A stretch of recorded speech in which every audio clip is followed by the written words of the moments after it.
宗正明珠，把东西留下。那就要看你的本事了。李神医，方少侠来了，小人恭候多时。阁下便是传说中的李莲花。正是，神医在此。所谓医王有妙药，能起一完无。久仰久仰，在下李医府善写文墨，江湖上的朋友谬赞绰号一字诗。今日得见神医，实是幸事，小可也想赋诗一首。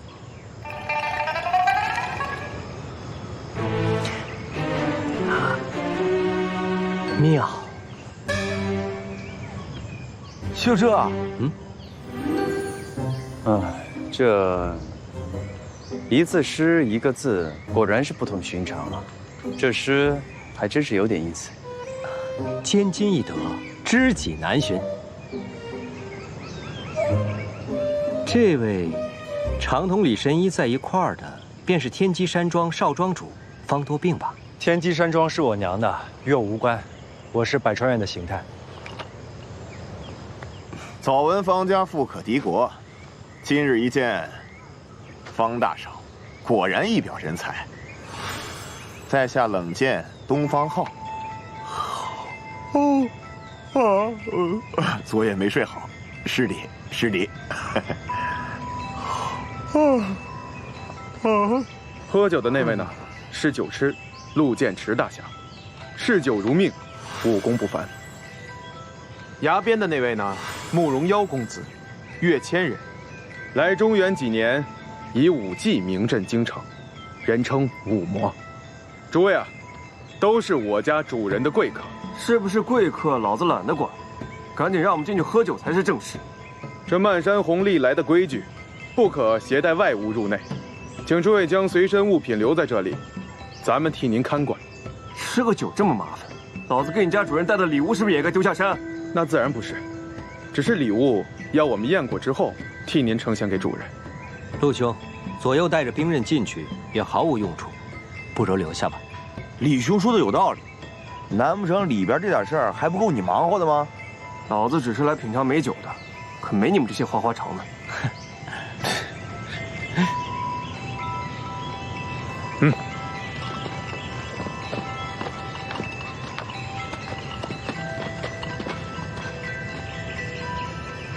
我没兵刃，礼物早送到了。不错，慕容公子的礼物早几个月就到了，您稍等就是。这还要准备礼物呢。对了，方先宝，你肯定准备礼物了吧？哦，这个夜明珠送你了。二人是主人特邀来的，无需备礼。方少侠，您破费了。那我收回来了。你可以啊，居然还私藏夜明珠呢。我私藏那些字会很值钱的，好吧？诸位，入宅之前，选个香红。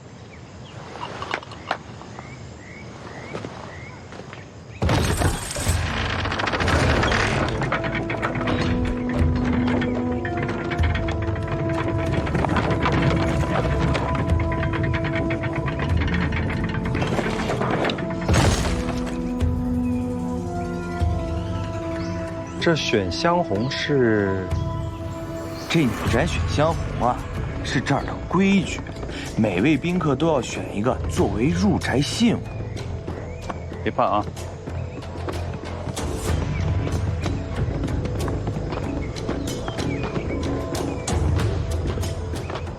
哎，慕容公子莫要着急，主人吩咐了，今年的香红，请李神医和方少侠先选。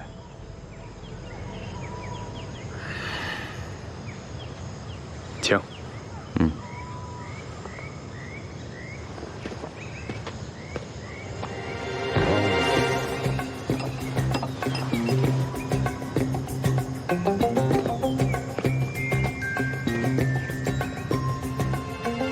方少侠，该你了。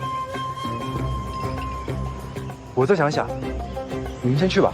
既然方少侠让先，诸位请便。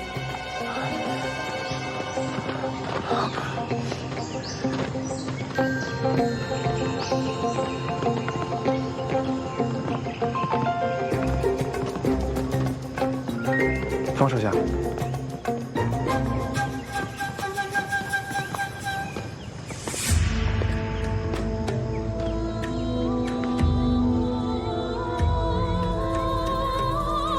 就这个吧。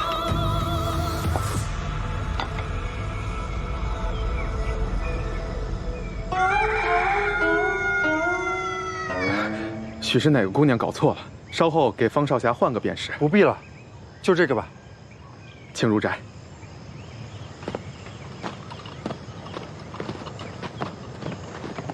李莲花，这玉楼春的宅子可不是什么正经地方啊！怕什么呀？这女宅不过就是姑娘多了一些而已。我没怕呀，我是怕被缠上耽误正事儿。哦，原来我想多了，你这么有规矩呢。嗯，这长得嘛，确实也还过得去。这要不我给你出一个主意吧，你抓一把土涂在自己的脸上，不就可以了吗？你别胡闹了，你。走吧。嗯。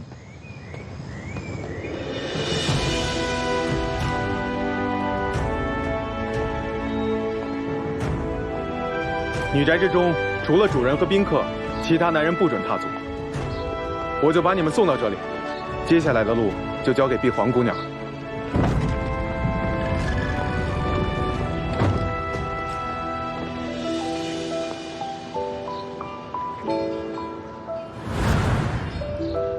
小女子碧皇，乃女宅管事，代主人恭迎各位贵客。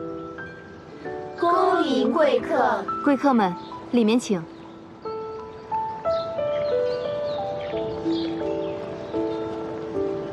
请。碧皇姑娘，女宅所处的山为何名啊？啊，这座山于图上本无姓名，只因这一年四季的花香，主人给它取名香山。哈，香山，瞧出门道了没？什么门道？这门口的吊桥一进来就上升，断了来路。侍卫呢没有命令，不得擅入。看来这个玉楼春比金门堂还要谨慎啊。哎，这是流金延年松，这可是需要万中选一的罗汉松培育100年才得一株。我家都没有的宝贝，这里竟然有。看来这宅子的品味非一朝一夕而成，最起码得有3代的底蕴。3代啊，岂不是时间跟中原的4个男人刚好吻合？看来我们要找的人就在这里。走。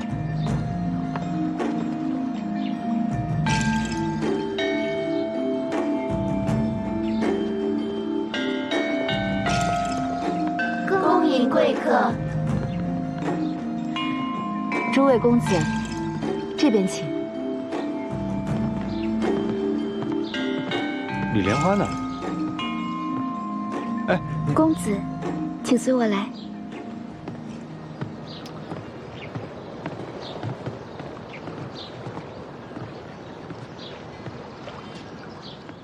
哎，姑娘，你这是干什么啊？给公子接风洗尘啊！我不洗澡了。哎，施肥施肥啊！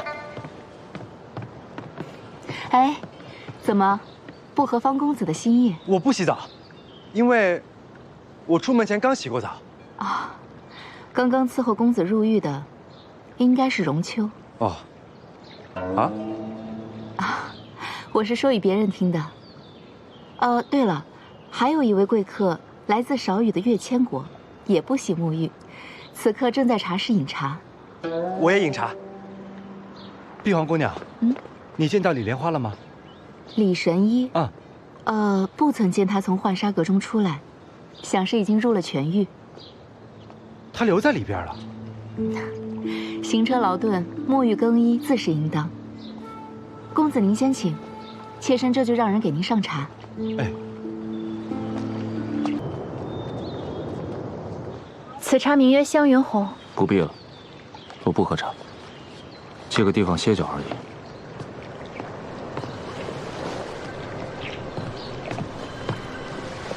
前儿伺候公子用茶。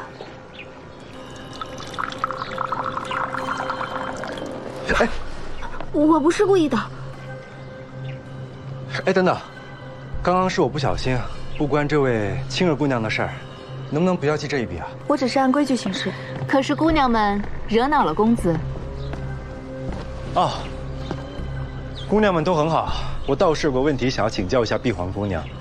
公子请问。女宅中的姑娘们若是有疏漏的话，都会被责罚吗？赏罚分明，不过是扣些银钱而已。那她们为何如此恐惧呢？我等为了赚钱来到此处，要扣银钱，当然极为不愿。既是如此，我斗胆请碧皇姑娘帮个忙。今日所有侍奉的姑娘们，若是有疏漏的话，这所罚的银子由我来填补，可以吗？这怕是……若是姑娘们战战兢兢，宾客们也无法自在啊。碧皇姑娘若是无法做主，我去跟玉楼春说就是了。等一下，既是方公子的要求，碧皇不敢不从。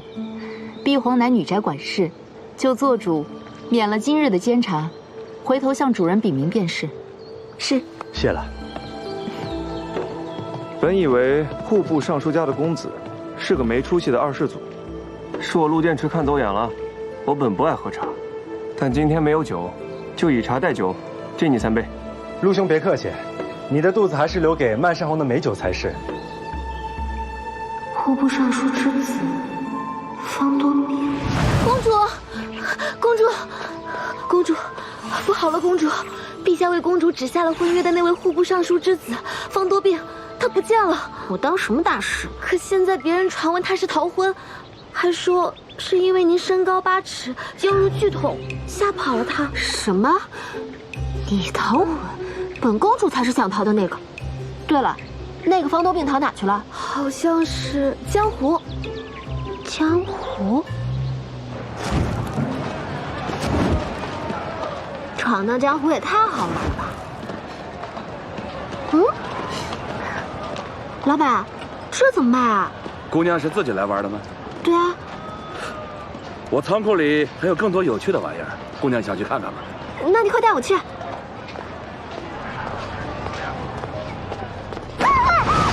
方多变，就是你，闯什么破江湖，害本公主被拐到这里伺候人。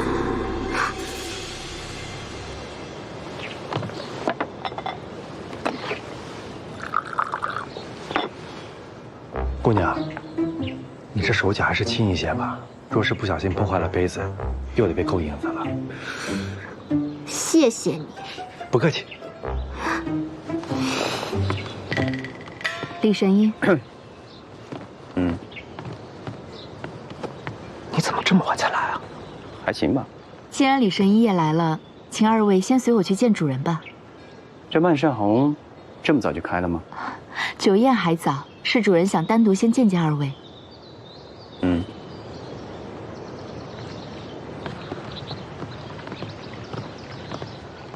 2位，主人就在这金玉楼里，2位里面请吧。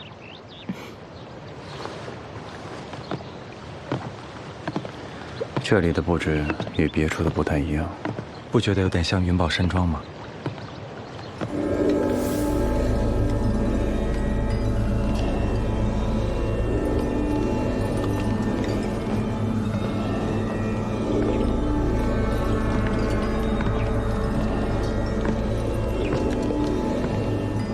？2位随意坐，玉某手中的玩物这就捏好了。这可是玉骨功啊！方少侠家学渊博，玉某这保命的微末功夫，竟也听过。玉骨功刀枪不入，可是与金钟罩相媲美的硬功。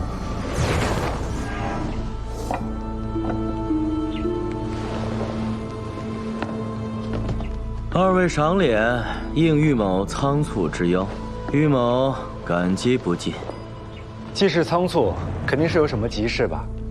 唉，玉某确有个不情之请，求2位告知，究竟是谁害死了我的挚友金满堂？原来你是因此事才让我们过来赴约的呀？那请问一下，玉先生，你和金满堂可要好啊？现在这座金玉楼便是我为金兄所造，每年的漫山红，我都会邀请他。我和金兄是无话不谈的至交。凶手既已落网，玉先生大可去百川院打探，何必来找我们呢？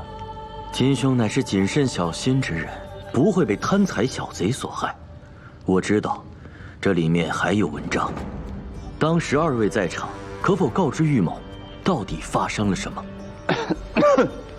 抱歉啊，玉先生真的不用多想，这背后的文章一干二净。二位是不信我与金兄的交情？这怎么会呢，玉楼主，您这是多虑了。只不过呢，这个凶手杀金员外的时候，真的只是想贪图博兰人头而已。看来是我多虑了。哎，只不过凶案之后，倒有件怪事啊。但这个怪事，我也不知当不当讲。什么怪事？但讲无妨。在元宝山庄时呢，丢失了一个宝贝。这宝贝好像和博兰人头放在了一起。哎，方德斌，你也看到了吧？啊，那宝贝薄如蝉翼，晶莹剔透，更像是个冰片。啊，依我看，更像是个翡翠竹叶。怎么，玉先生你也见过？啊，我这也都只是猜测。可知夺宝之人什么来头？啊，毫无线索。不过我们百川院倒是怀疑金满堂并非中原人，怀疑是他族人盗宝。玉先生可知他是何方人士啊？金兄不是中原人，我这也是第一次得知啊。那肯定是误会了。我看玉先生鼻如悬胆，眉目深邃，还以为也有外族血统呢。我是地地道道的中原人了。时候不早，我去为漫山红做些准备。二位，先失陪了。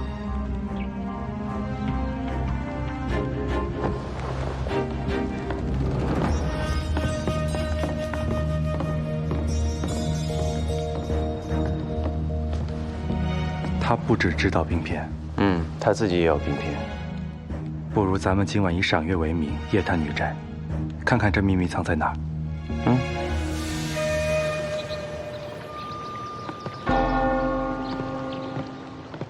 李神医、方公子，午时钟声已响，我领二位先回房小憩如何？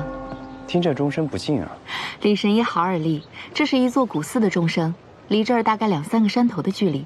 不过好在这附近清静，平日里我们就依着钟声作息。这其他的寺庙敲钟是晨暮2次，倒不曾听过午时的钟声。这座寺庙行苦修，所以每日寅时、午时和子时各敲1次。那就不劳烦碧皇姑娘了，我们俩随意走动走动就行了。好的。好。你们从山下上来，有没有听过四顾茶会的事儿啊？江湖上都传遍了。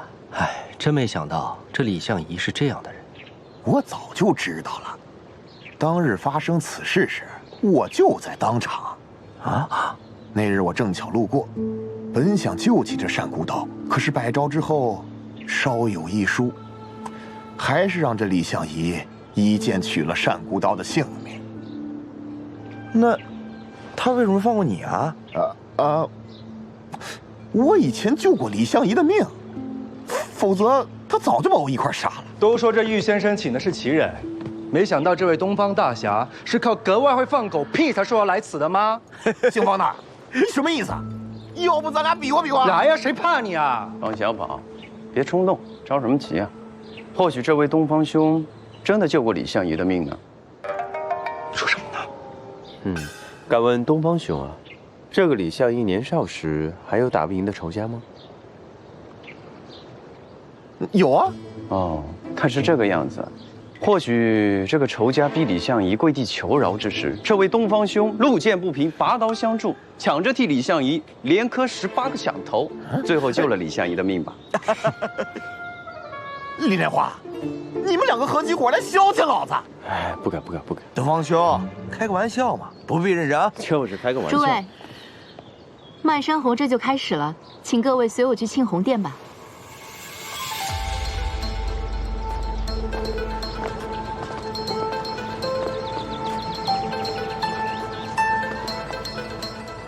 这漫山红席间可全是宝贝啊！咱们今日可算捞着了。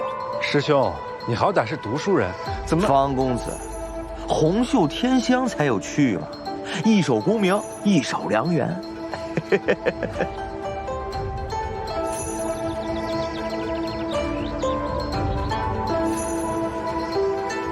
诸位都来了哈！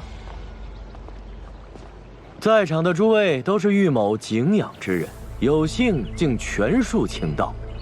诸位，请入席。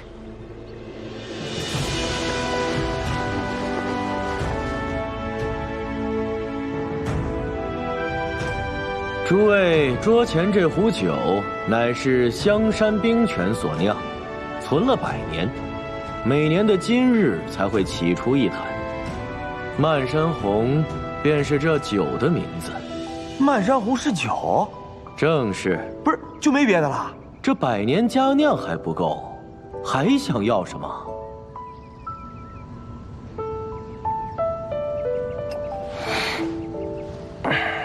好酒，我的赠礼，能助酒兴。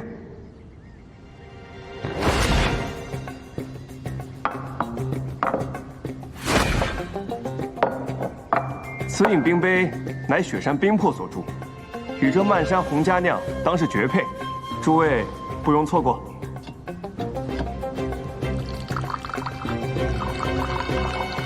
一山红遍两相思，三顾红颜四顾痴。珠帘轻启梦方醒，更尽一杯图作诗。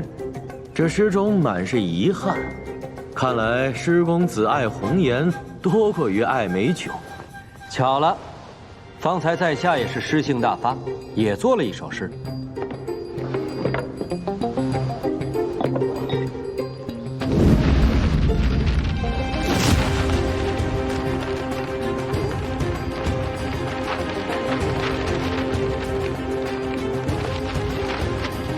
难怪都说一字诗里衣服，考取了功名却不要，偏到江湖做逍遥客。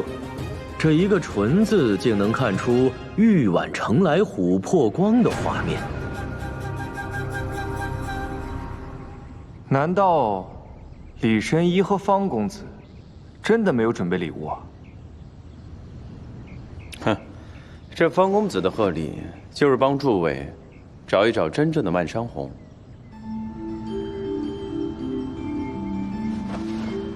这真正的漫山红，应该就在咱们四周了。诸位请侧耳细听一下，这殿内云深雾骤，而此时山风四起，这殿内的云雾却没有退却。如果我没有猜错的话，玉先生身后的这云雾并非真的吧？方少侠果然聪明。这云雾是姑娘们用冰蚕丝绣出的锦云纱，方少侠看破玄机，玉某不再藏拙。姑娘们，漫山红，开始吧。哼，这才是漫山红嘛！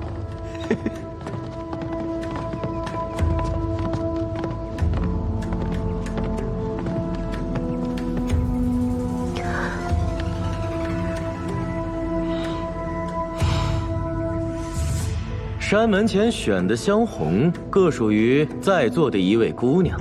诸位是自选了身边的良缘，冥冥中自有天意。来，让我们共饮此杯。既是今日有如此缘分，便将这香红还与姑娘。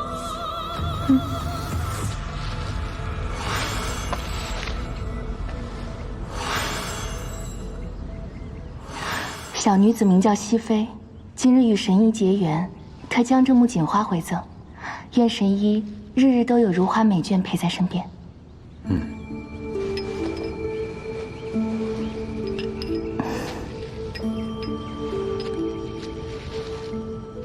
看来到过女宅的人，这以后都有这红袖贴香了。这是漫山红的规矩，图个好彩头。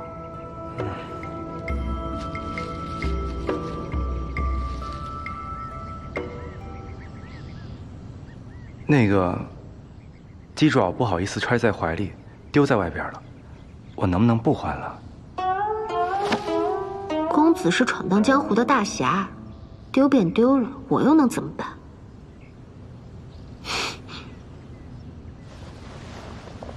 玉先生，这香红该归属碧皇姑娘吧？您怎么叫了其他人来呀？东方大侠见谅，碧皇是女宅管事，漫山红事务繁杂，怕怠慢了您，这才让冰蓉替我。东方老弟不必着急，旁人不知，你还不知吗？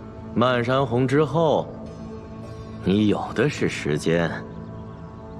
好，碧皇，你也听清了吧？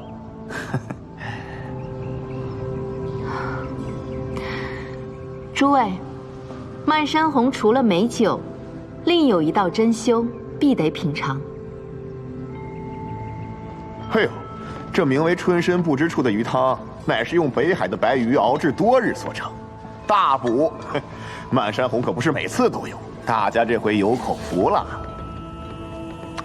熹妃姑娘，我自己来吧。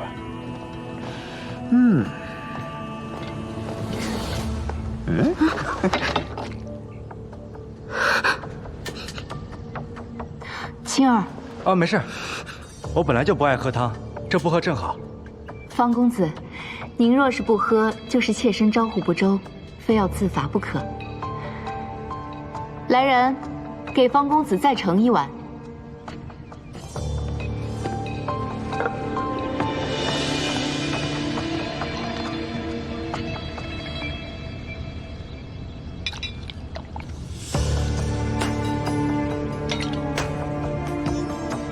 李神医感觉此汤如何呀？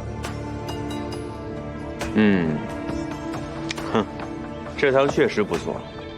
可在座的除了玉先生之外，应该没有什么人需要进补的吧？玉先生的玉骨功刀枪不入，你个庸医胡说些什么？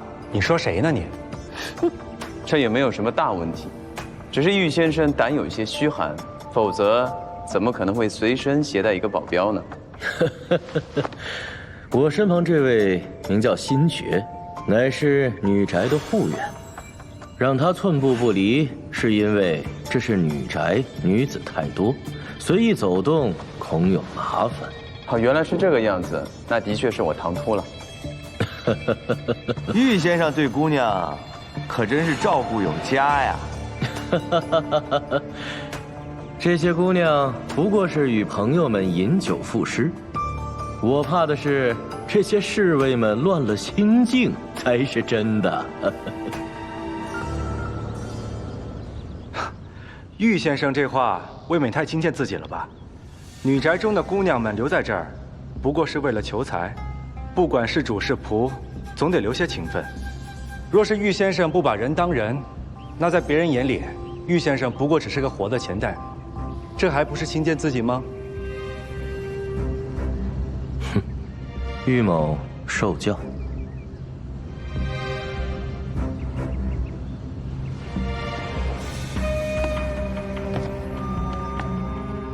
到我县里了。慕容兄弟几月前送来一只玉骨和一本异域武谱，名为《雷动》。此舞玄妙难懂，就连女宅最善舞的赤龙也难以学会。今日就由慕容兄弟为在座的诸位做雷动之舞，开开眼界。却之不恭，还请赤龙姑娘助兴。请将玉骨呈上。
来，李神医，请。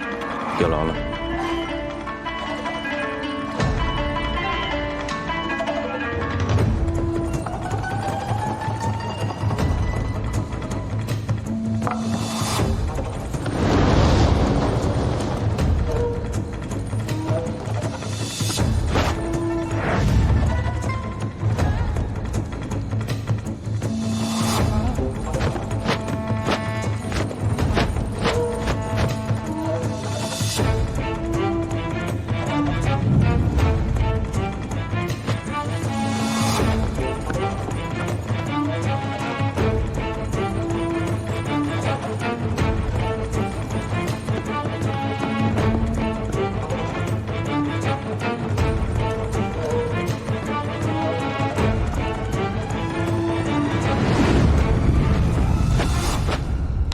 好，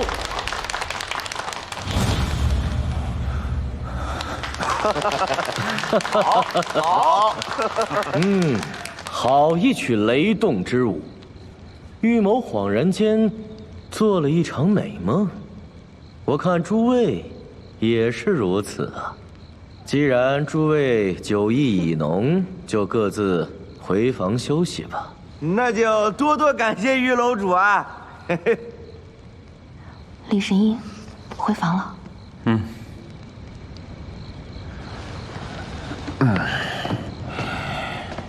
碧皇姑娘，您就不要推辞了吧，可否？碧皇，若你愿意，便去吧。主人，碧皇不能从命。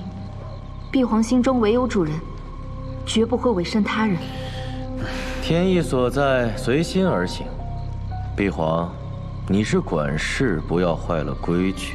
碧皇自知不该如此，可对主人情谊已深，纵是领罚，也不愿做违心之事。我知你在这里时日多，有些积蓄，扣银子是不怕的。那便换个法子，今日宾朋满员，罚你去摘星台上为诸位跳舞助兴，不到天明，不许下台。玉先生，碧皇对您有意有什么错呢？挨罚有什么道理？方公子，碧皇乃主人奴婢，方公子就不必多言了。这，碧皇领罚。哎，东方老弟，抱歉，坏了你的兴致。不过我见方少侠似是有些疲倦，那就让青儿姑娘和彬荣陪你聊天解闷儿，可好啊？哎，也好，也好，也好。不，我不要。方少侠有事找我。你看方少侠这样子，还是别为难他了啊。青儿姑娘与我有约了。这才对嘛！来漫山红是享受的，可不是苦修。方少侠开窍的很是及时。我怎么办呢？明日多给你送些天材地宝，今晚你就好生休息去吧。哎，诸位，明天一早我们贯日亭相聚，共赏香山日出的盛景。今晚诸位就各自回房歇息去吧。方公子，我先带李神医回房了。哎，别忘了，赏月。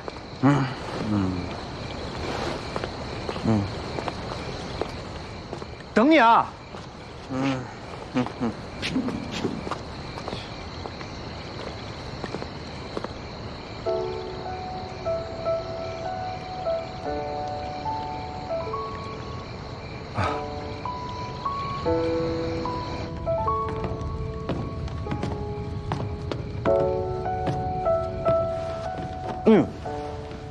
李神医，这是有意要避开我吗？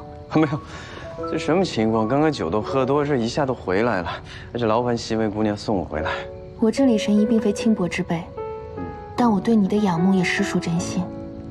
既然李神医不喜欢与人亲近，那我就只能以指代吻，以表爱慕。今晚就不打扰了。多情只有春庭月，犹为离人照落花。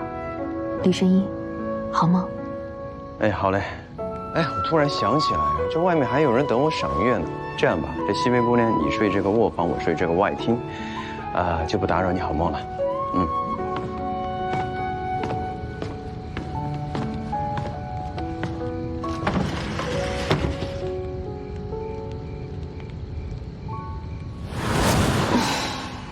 给我倒杯水。啊？茶壶在那儿，我累了一天了，滴水去。哦。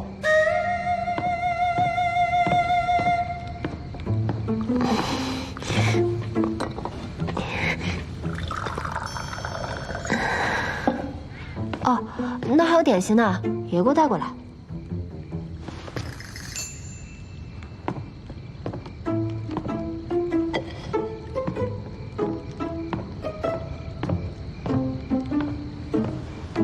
请。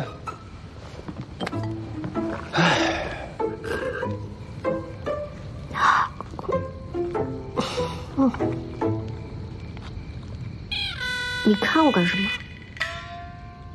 你别做非分之想啊！哼，青儿姑娘，我诚心的奉劝你一句，改行吧。改行？你没有才艺，手脚还笨，动不动还撅嘴生气，与其他姑娘相比，实在是淤泥之分。所以我奉劝你，还是赶紧离开这里，整天在这担惊受怕，又是何苦呢？你当我是青楼女子，在这里为钱接客？不是吗？能走我早就走了，这里的姑娘也早走了。不是为了挣钱才留在这儿的吗？那是碧皇骗你们这些外来人，这里的姑娘或抢或拐，都是被掳到这里的。可不是说从不体罚，犯错只扣银子吗？银子被扣光，可是会没命的。玉楼春每日是会发利益，可这里的吃穿用度都要花钱，一旦犯错就会被扣掉大笔银子。银钱不够，亲自挨饿受冻；若欠的多了，就会被送给门外的侍卫做抵账。没想到这个女宅竟然是这样的地方。这样的地方，像你这样的江湖客，还不是每年都抢着来？恶心！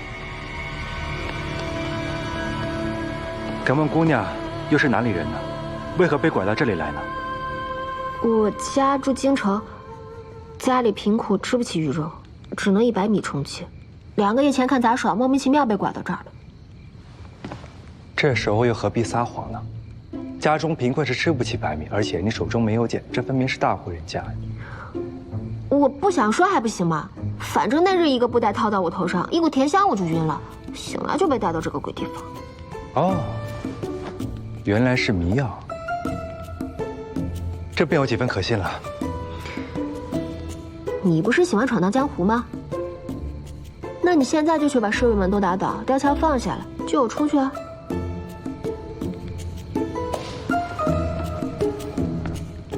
哎，你这样去啊？若是姑娘所言为真，必会给你一个公道。你要去就赶快，玉楼春的寝宅在看云峰顶，去晚就找不到她了。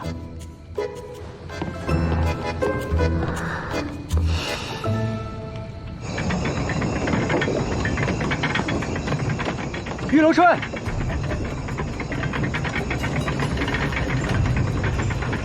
新护院，我有事找你家主人，快送我上去。主人寝宅，外人不可擅入。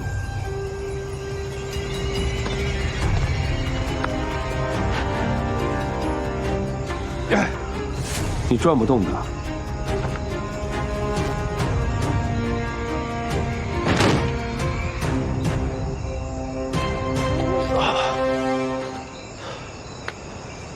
你这转盘倒是有1000斤重，看来你硬功不凡，力气不小啊。为主人效力而已。哎，你说这上面到底藏了多少宝贝啊？贵客的问题，未免无礼了吧？我是替你家主人担心，怕了做了亏心事太多，担心半夜鬼敲门。算了，跟你也说不着，我明天找他就是了。哎，你不会要在这里独自守一夜吧？不劳贵客操心，此时钟声一响，我等女宅中人都会安寝，我也不例外。贵客，请回吧。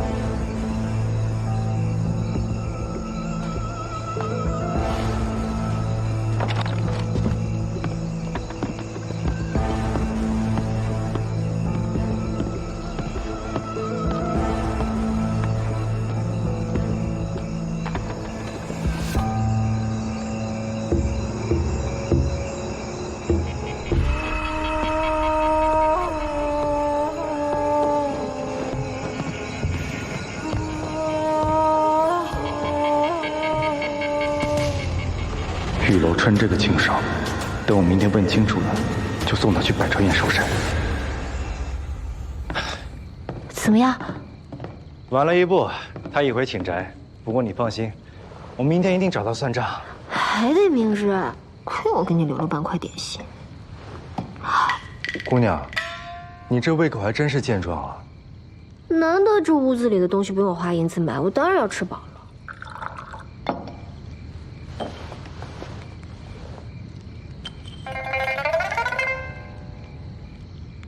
你怎么把杯子都用了一个遍啊？真啰嗦。哎，对了，李莲花来过了吗？这都此时了，怎么还不来啊？方多兵，你说实话，你闯荡江湖是不是怕了谁？想躲着他？我可没怕过谁。没准你就是怕了，还是个女人。女人？倒是有2个。2个？你很忙啊。一个是我娘，一个是我小姨。唉，凶得很。其实我刚刚绅士说谎也不是故意的，不过你以后就知道了。今天你替我解围，我记下了。只要你救我出去，以前的事我不和你计较。对了，明日你……方多病，我在跟你说话。早知道你靠不住，难得今晚没人看着，我自己逃了便是。怎么突然就睡着了呢？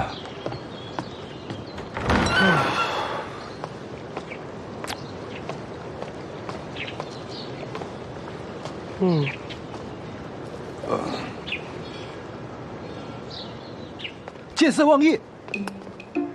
方小宝这一大清早你干什么呢？这咋呼呼的。温香软玉在怀，竟然忘了跟我约好赏月的大事，还不是见色忘义吗你？我本来想躺一会儿过去找你，没想到自己怎么就睡着了。昨天晚上呢，我睡外厅，熹妃姑娘睡卧房。你是不是想多了？哎，过来。莫不是昨天晚上你自己偷偷的去探女宅了？我哭等你晚上，结果你没来啊。哦。哎，不过你知道吗？那个玉楼春可不是什么好人，她这儿的姑娘可都不是雇来的。是拐来的嘛。你看出来了？你想呀，这么多年呢，女宅在哪里都没有人知道。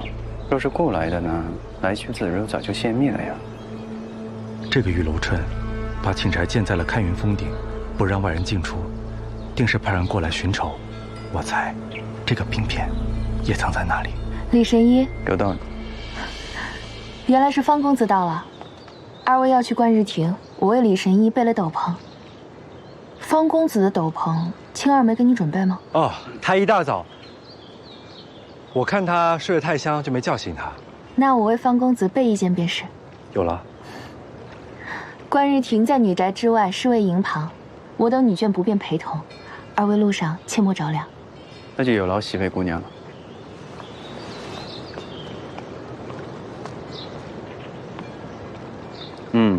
走吧。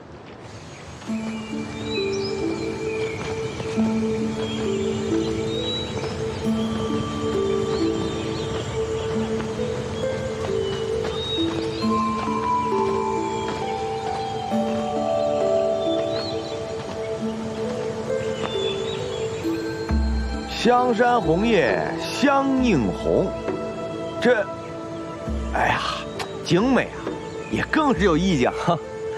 师兄昨夜回味不浅啊。可惜昨晚睡得太沉了。哎，陆兄，你是好酒之人，这美酒可让你酣睡到天明啊？漫山红上头，好饮一番，自是酣睡。行啊，你们都是正人君子，都只睡觉只赏景，那今天就我自己多结识姑娘了。我劝诸位不要对这些姑娘有非分之举，她们都是被拐来囚禁于此，并非心甘情愿。不是说是重金请来的吗？这重金，怕是全落在人贩子口袋里了。不过听闻这些姑娘在此也赚了不少银两，那也不算亏待她们吧？哦，东方兄，不如我给你1万两，将你卖去极北做鸾宠，可好？不是你，等于陆春来问个清楚便是。若真如房少侠所说，我定饶不了他。那是什么？啊？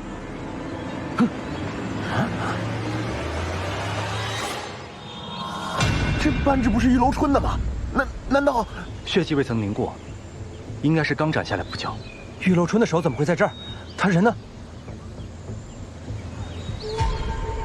去玉楼春的寝宅看看不就知道了吗？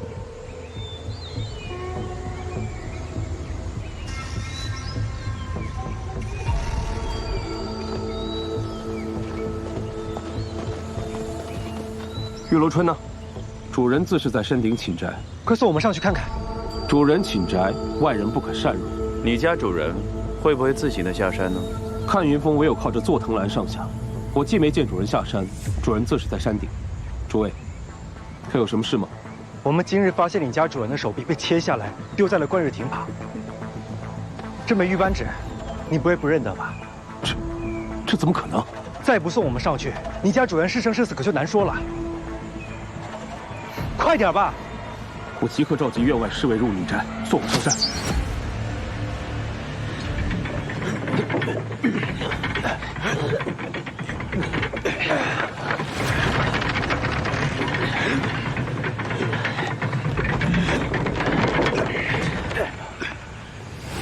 新爵求见主人。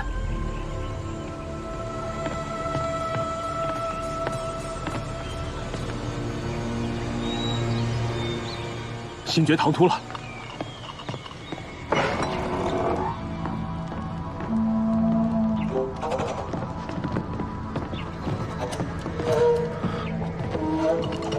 东西呢？怎么都不见了？这是什么房间？这是主人藏宝的密室，如今却被搬空了。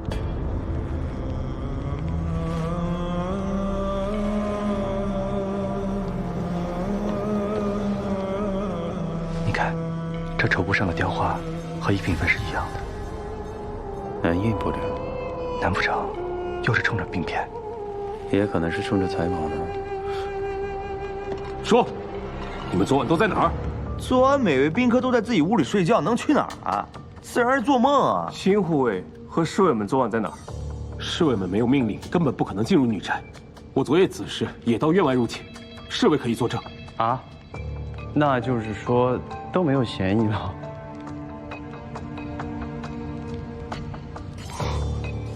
方少侠，昨夜急着来看云峰下，所谓何事？你家主人诱拐民女囚禁于此，我百川院刑探自是来审他呀。可昨日你便暗中打探山上可有宝贝，这不正常吧？哎，新护院呢，第一时间就冲进来找宝物，这好像也不太正常吧？新护卫，外面找到了主人的一条腿，锋利的石窟里还藏了个人，被我们堵住了。传令侍卫看好吊桥。是，不许任何人离开。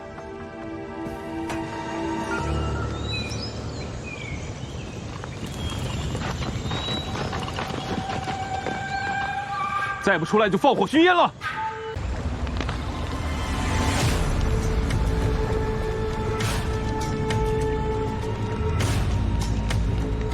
七二姑娘，主人在哪儿？玉楼春，我怎么知道？你不是护院吗？你从主人房间盗走的宝贝，藏哪儿了？什么宝贝？你都把我说糊涂了。你鬼鬼祟祟藏在这里，装糊涂还想蒙混过关？我这是出来散步迷路了，我可没偷东西。散步，姑娘一身男装，散步，又何须乔装打扮？对啊，是方公子让我这样打扮的。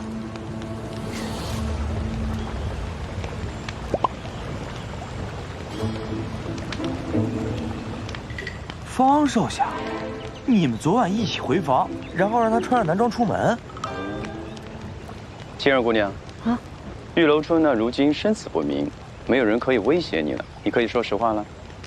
玉楼春遭殃了。嗯，那可太好了呀！那我直说，我穿男装是想夜里逃出逆战，但是门外侍卫太多了，就先藏在这儿。我可没偷东西。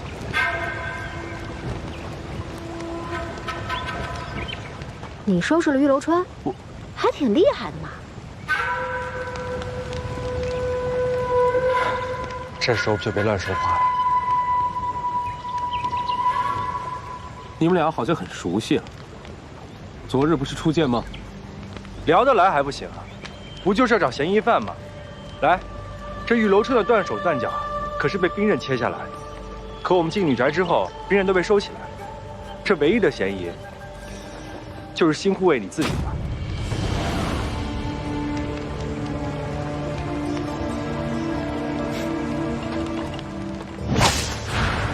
我配的乃松针剑，剑刃极斩，一字不移斩。若拿来分尸，早就折断了。怎么会是我？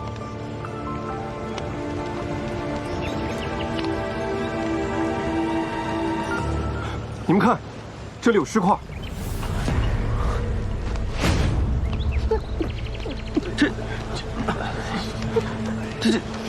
这不是昨天带我们来的侍卫长吗？怎么被切了这么多块？太残忍了，太残忍了！这可难办了啊！侍卫长刀鞘中的钢刀不见了，尸首刚好又在你藏身之地附近，分明就是你夺刀行凶。我恰好躲在这儿，你别冤枉我。不说也没关系，把你指甲一片片拔下来，到时候看你说不说。你们敢？你们知道我是谁吗？我是当朝公主，你们敢对我无礼，我诛你们9族！公主，哼，今日你说自己是皇太后也无用。新护卫是打算在百川刑探面前屈打成招吗？快救我！我以后重重赏你。不用编这么离谱的谎话，我也会帮你的。方少侠如此包庇这丫头，莫非是怕我问出点什么？我不是包庇她，人家不会武功，就算给她一把刀，她杀得了玉楼春吗？她不会，可你会。昨日你们同房而眠，今日更是对她百般维护，说不定就是合谋。哎，等等，我呢，有一点点的好奇，如果他们是合谋的话，又怎么上这个看云峰呢？就是啊，这个转盘又这么重，难道是用轻功飞上去的？当今世上又有谁有这么绝顶的轻功啊？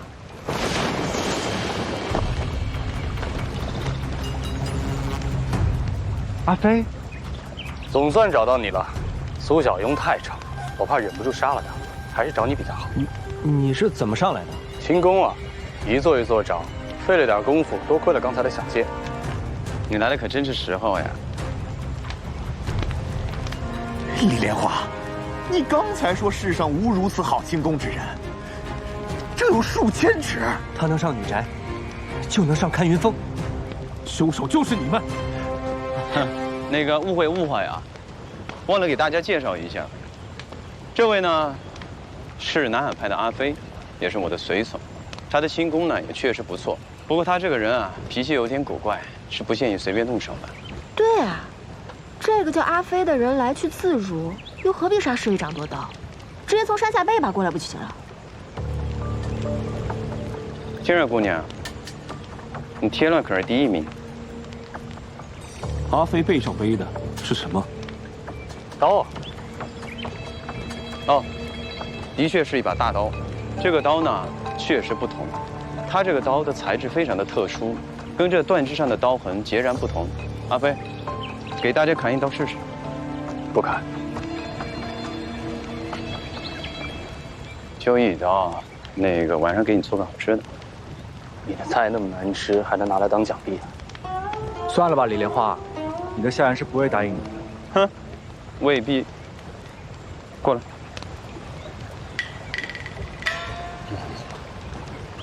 对。好啊。啊？怎么就答应了？嗯。你说什么了？一个秘密换他3次帮忙了。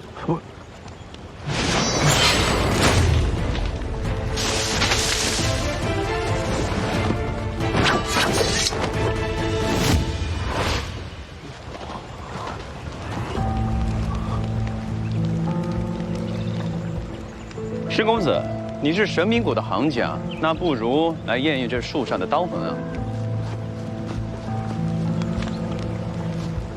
这个阿飞用的是双刃刀，跟这个玉楼春身上的切口确实不一样。可是他的功力如此深厚，到底师出何门啊？我从来没见过这种刀法。这个不重要啊，重要的是这个阿飞确实没有嫌疑，对吧？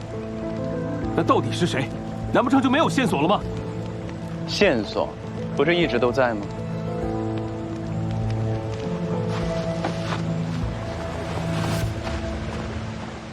石块呢已经拼好了，你们看。这好像是一个井字。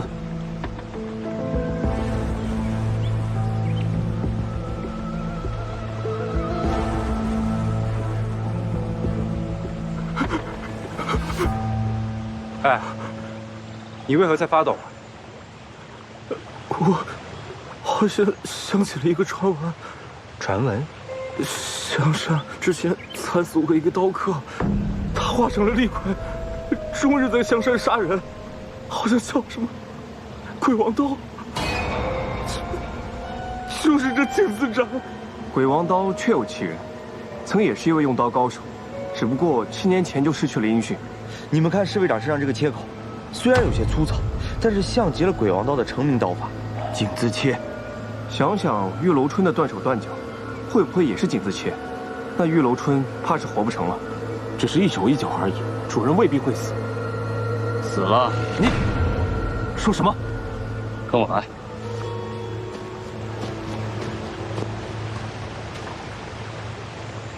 这是玉楼春的身子，他果然死了。这几块尸体的刀痕拼在一起，就算其余的部分没有找到，也看得出是井字切了。鬼王刀是鬼王刀！啊！刀斩奸恶，鬼王所命。难道这世上真有厉鬼？命是锁了，鬼倒未必。什么意思？这地府没有兵器铺吗？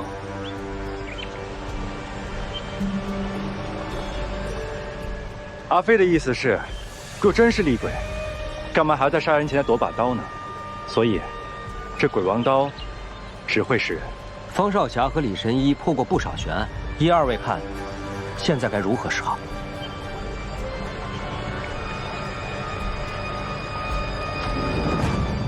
这女宅的吊桥一直未曾放下，阿飞这样的轻功又世俗罕见，所以这嫌犯只会是在我们当中。首先，我们先缩一缩这范围，女宅中的姑娘们嫌疑4是最小。这从何说起啊？玉楼春的手臂可是在观日亭上发现的，而这观日亭又在这女宅之外，姑娘们无法出门，自是无法抛尸，所以嫌疑最小。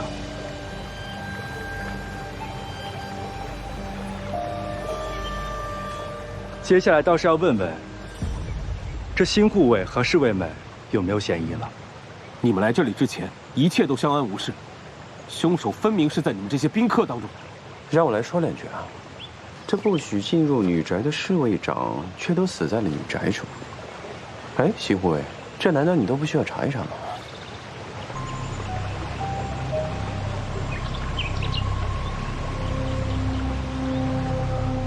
这侍卫长是有窥私的癖好，每年漫山红都会混进来偷窥宾客与姑娘们过夜。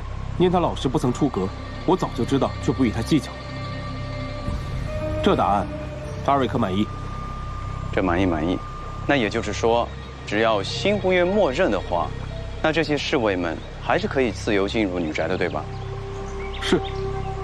所以我的第二个问题来了：看云峰下的转盘，若不靠人和力，那么整个女宅便只有新护院一个人转得动吧？不错。很好。这个凶手呢，又要转动转盘，又得做藤兰上山杀人，同时呢做这2件事，确实很麻烦。这么说，凶手不止一个。除了你们2位，其他宾客还有旧相识？这可不能乱说。我想说的是，谁跟谁相识呢？私家又怎么说得清呢？这说不定啊，这些侍卫们又认得这些宾客呢。侍卫们是绝对不可能失主的。为什么？新务员，你很反常啊。这些侍卫们也都很反常。我发现你关心宝物的下落多过于这个玉楼春。如果你不洗脱自己嫌疑的话，是很危险的呀。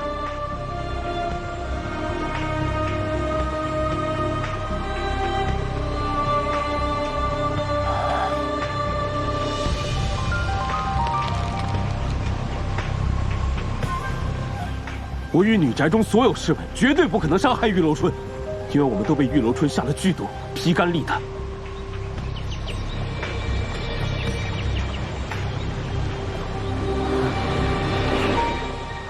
此毒每月必须服1次解药，否则肝胆渐融为血水，剧痛而死。藏在密室中的便是解药，而本月服1解药的日子是明天。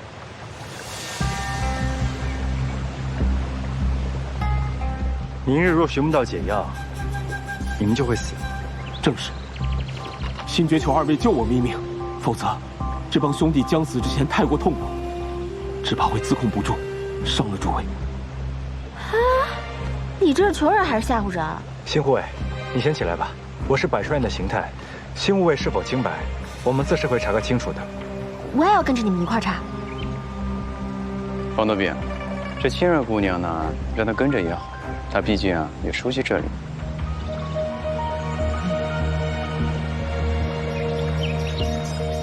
即刻开始，除李神医方少侠外，任何人不得离开女宅，直到查出真凶，否则别怪辛某得罪。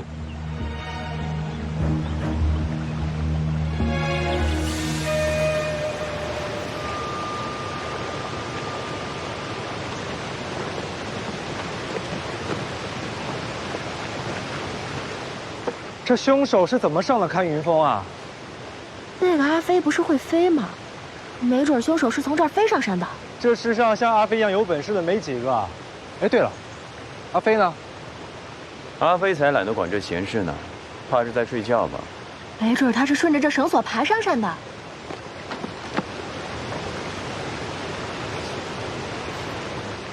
这根绳子上涂满了黑油，滑不留手。若是靠它上山，怕是比飞更难啊。有了，喏，凶手上山的办法。藤条，还是被火烧过的。把这个藤条打个活结，挂在这个藤篮下面。待藤篮到山顶时，活结便会勾住山底钩子，藤条就会顺下山来。凶手借藤条上下，然后再一把火烧掉，就神鬼不知了。若是借助藤条，倒是不需要任何人的帮忙。凶手自己就可以上下看云峰，可是明目张胆的自己挂根藤条在这藤篮上，星爵不会发现吗？除非他监守自盗，他就是鬼王刀。可他不是用剑吗？谁又说鬼王刀不会用剑呢？我倒是还有个疑问，他为何要大张旗鼓的抛尸呢？为了行侠仗义，杀一儆百呗。传说里的鬼王刀不就是这样的鬼侠吗？这侍卫不是说了鬼王刀乱杀无辜吗？怎么又变成侠了？那些侍卫当然怕他了，可女宅里的姑娘们都是盼着鬼王刀的。到底怎么回事？据说好多年以前，鬼王刀的妻子也被拐来这里，他来寻妻却不幸丧命。但就在这个时候，发生了一件不得了的大事。说来听听。山神来了。山神见鬼王刀可怜，于是使出仙术，化鬼王刀为鬼侠，从此行侠仗义。哦，原来如此。青姑娘，这睡前话本可以改天再说。咱们现在要找的是现实中的鬼王刀。鬼王刀就是现实里的呀，他妻子罗红艳真被关在女宅院里过。青儿姑娘，你认识他？我不认识，我来的太晚了，他几年前就死了。哦，哎，那你怎么知道的呀？账本呀，玉楼春的账本上列着他近些年所有的收支，罗红艳的名字就在账本里。所以，青儿姑娘，这个账本在你手里吧？当然，在我手里。之前留着杀玉楼春头用的，没想到有人替我先杀了他的头。哎，那你倒是拿出来让我们看看呀！你现在觉得我有用了？是，青儿姑娘冰雪聪明，这账本藏的恰到好处，在下佩服。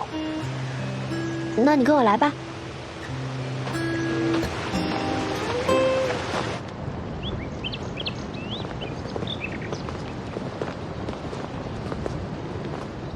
这什么地方啊？这是姑娘们平日住的地方，我忘了今日要将洗凉晒的。你们在这儿等我吧，我去就来。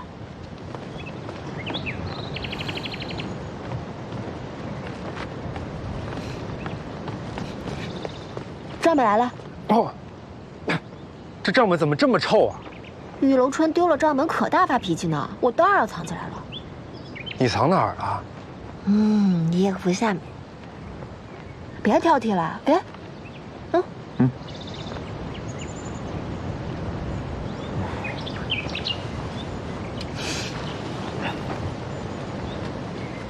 罗红艳的名字就在8年前的账目里。有了，女子罗红艳，年23，换芙蓉膏20块。罗红艳被卖到这里就换了20块芙蓉膏。东方浩，是东方浩把罗红艳卖到这里来的。拿姑娘换芙蓉膏的还有谁？我也是被他拐到这里来的。他身上那股芙蓉膏的臭味，我可忘不了。若鬼王刀真要给妻子报仇的话，那下一个死的就是东方浩。走。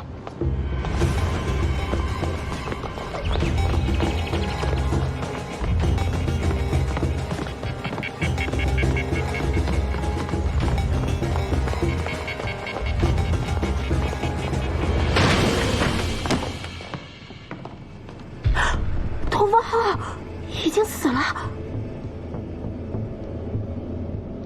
竟自切，又被鬼王刀抢先了一步。来这里杀过人，倒也就不难查了。怎么会这样？死了？东方浩也死了？这是怎么了？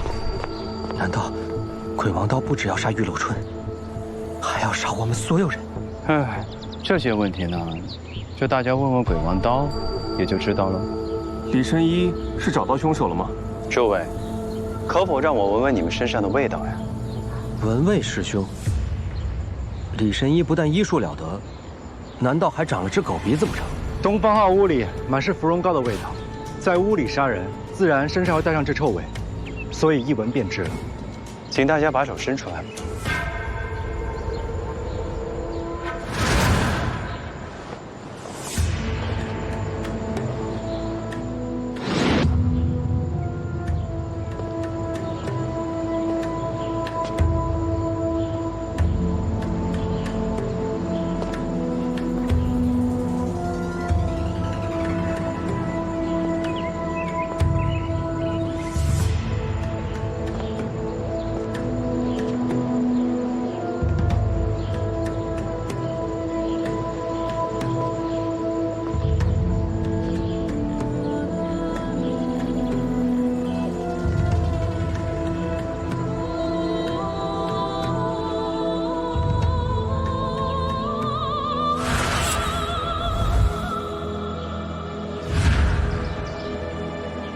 果然是你，李神医，这是何意？我身上可没有芙蓉膏的味道。没有味道才最奇怪。大家一早便为了凶案四处奔波，可辛不厌最是厉害。你身上汗味都没有，还带着一点点的皂香。我沐浴更衣而已，有何稀奇？这沐浴更衣当然不稀奇，可主人心死，解药被盗。你现在还有心情沐浴更衣？如果我猜的没错的话，你就是鬼王刀吧？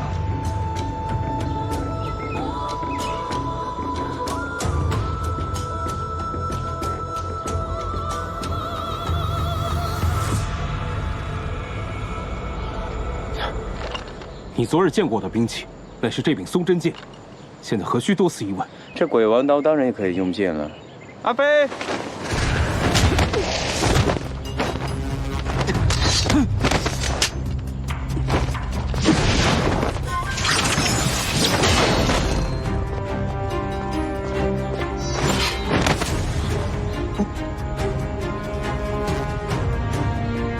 第二次了。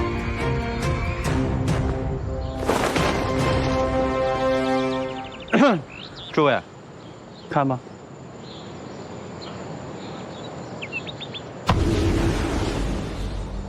镜子切，你就是鬼王刀。所以我说鬼王刀也是会用剑的嘛。我们去新无言的卧房看看吧。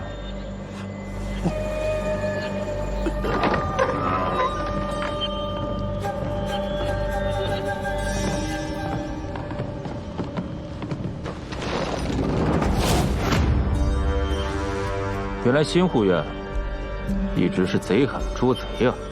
真不是我杀的。新护院，宝物在，侍卫长的刀也在，这刀上的血都还没擦干净，招了吧？这是有人栽赃。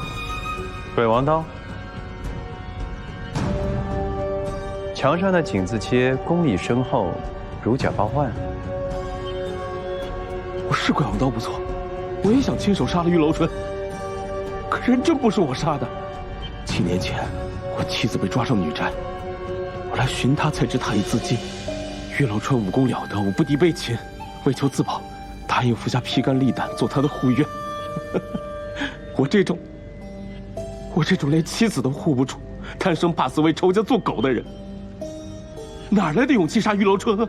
说了真动人啊！可你更换衣物，不就是因为杀了东方浩吗？早上我见到树上刻的血书时，便担心有人要嫁祸我。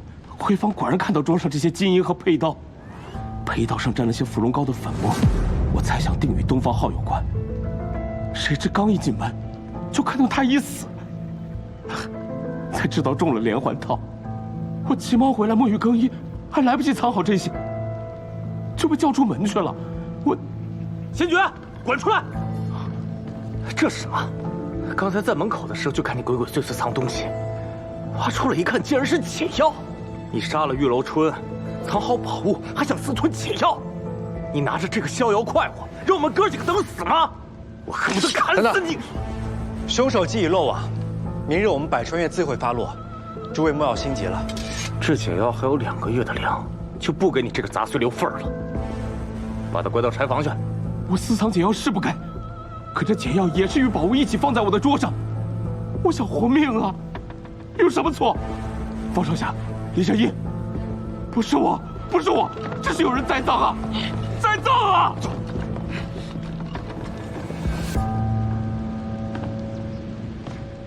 都说百川院了得，今日一见果然如此。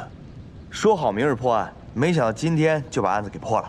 2位英雄确实了得，陆某佩服。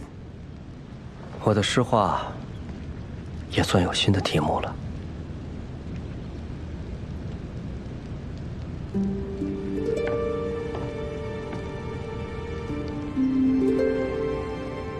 我来中原时日尚短，只当此地多是贪图享乐之辈。2位却是智者，慕容妖佩服。这天色已晚，诸位好好睡上一觉。明日我们百川院的人一来，便下山去。我头都大了，没想到鬼王刀竟然是这样的松绑。你放心。哎，李莲花，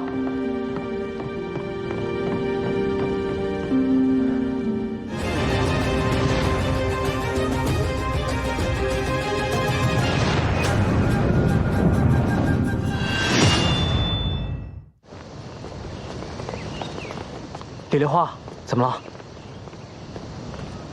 星爵这里也没有冰片啊。难道玉楼春藏在别的地方了？他也不知道玉楼春余下的尸体藏在哪里啊。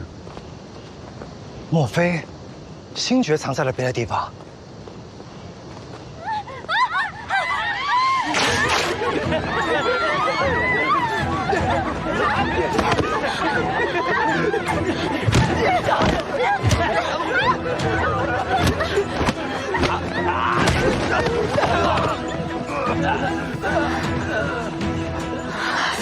神医，这些侍卫见玉楼春已死，信觉被抓，便闯到这儿来，想对姑娘们。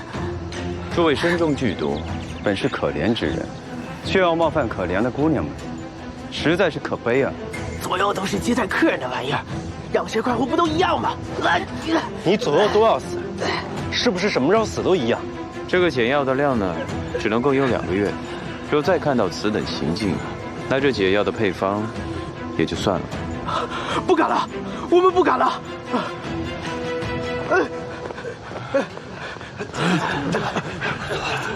诸位姐姐，玉楼春死了，明日我们一起离开这里吧。青儿，主人待我们不薄，你怎会如此忘恩？待我们不薄？熹妃，你是疯了吗？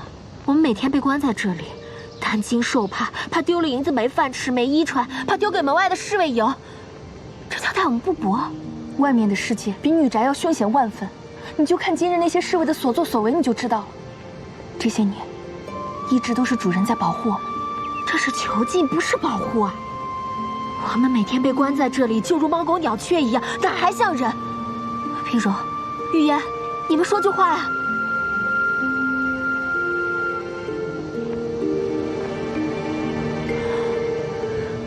疯了！我看你们都被关疯了。我懒得理你们这些软骨头。你们喜欢被关，那就一直被关在这里，感恩戴德去吧。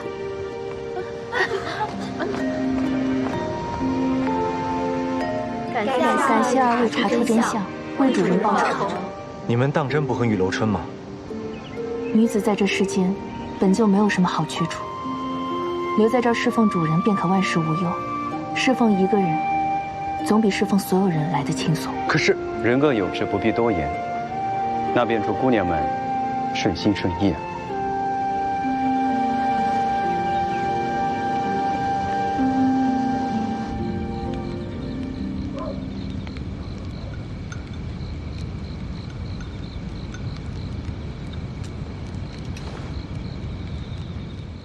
他们被关在这里太久了，已成了习惯，也别强求他们了。他们如此，先觉也如此。江湖上都是这样的软骨头吗？那还有什么可闯的？有人临危不惧，就有人贪生怕死，这才是江湖。哎，李莲花，你这一晚上沉默寡言的，想什么呢？我在想，这个花上为什么会沾有泥点？没泥点啊！我说的是漫山红的那天晚上。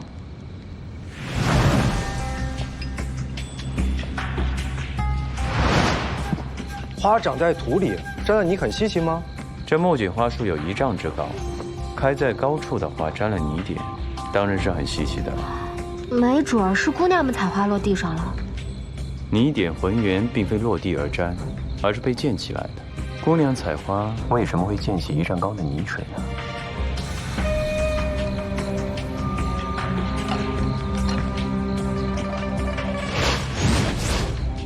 还有，半个身子明目张胆地摆出来，余下的部分为什么让人找不到呢？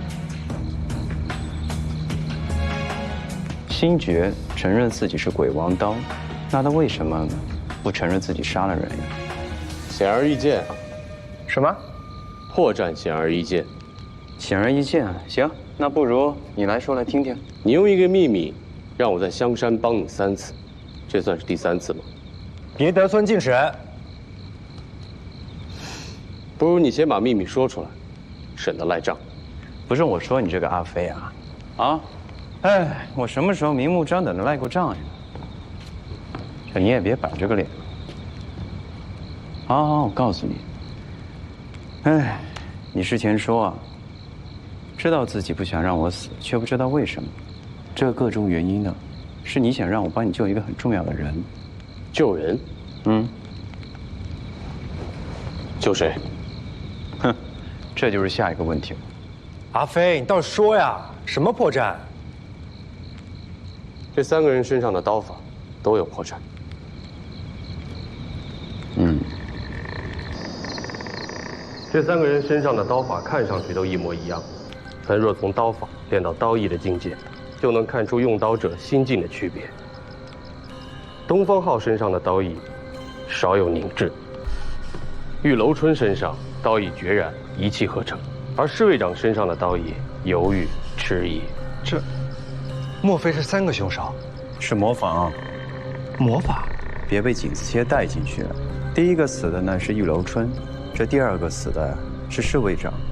为了能模仿玉楼春尸身上的景字切，所以凶手在侍卫身上补刀成景字。东方浩也是如此啊。可侍卫长和东方浩身上的刀意也不一样啊。是因为杀侍卫长的时候凶手生涩，杀东方浩的时候呢，凶手就比较娴熟。李莲花，你糊涂了吧？这第1个死的是玉楼春，可他杀的刀意最为成熟，那杀第2个侍卫长为什么就变生涩了呢？还有，如果第1个死的是玉楼春，那刀呢？没有刀如何分尸啊？不过你这么一说呢，这个刀确实还没有发现。对呀，没有刀如何景字切？虽不知为何没有刀就分尸了玉楼春，如果凶手能做到这一点，那星爵便不是凶手，因为这样，他就没必要藏刀引火烧身。所以玉楼春遗下的尸体上一定有真正凶手的秘密。就凭这个就能断定凶手不是星爵？还有这个喽。来，阿飞，我们之前猜呢，星爵是最方便能将藤条挂在藤篮上的人。对啊。他下山之后烧了藤条呢？不太对，你想一想，若藤条自垂而下，用一个火从下面点燃的话，那么只有一端会烧。可这个藤条2端都被烧，你上一次没有发现吗？你的意思是，有人在迷惑我们，将凶手指向星爵？星爵又不是凶手了，那凶手是谁？凶手是几个聪明人。几个？若不是星爵所为，其余人必须合力才行。走，我们去找星爵。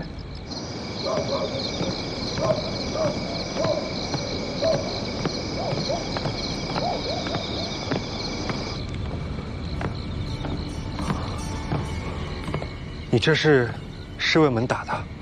我平日里如何罚他们，他们现在就如何罚我。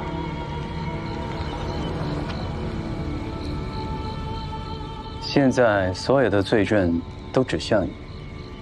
你想说的，都说出来。明日一早，我的披肝沥胆就要发作了，说什么都逃不过一死。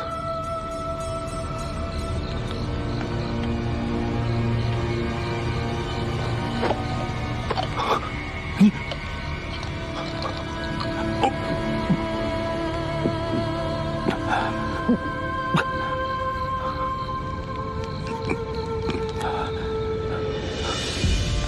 为什么救我？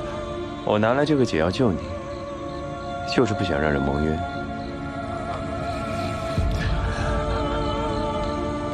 玉楼春并非我所害，东方浩也与我无关。可我的确是有罪之人。当我替玉楼春卖命的那一刻起，我便罪无可恕。二位，想问什么便问吧，我知无不言。你昨日可曾见过什么人、什么事儿，与以往不同吗？昨日为漫山红做准备，整个女宅都与以往不同。可要说太过奇怪，倒也没有。那你自己呢？我自己。你说有人知晓你鬼王刀的身份，故意栽赃你，也许这与众不同的地方就在你身上。在我身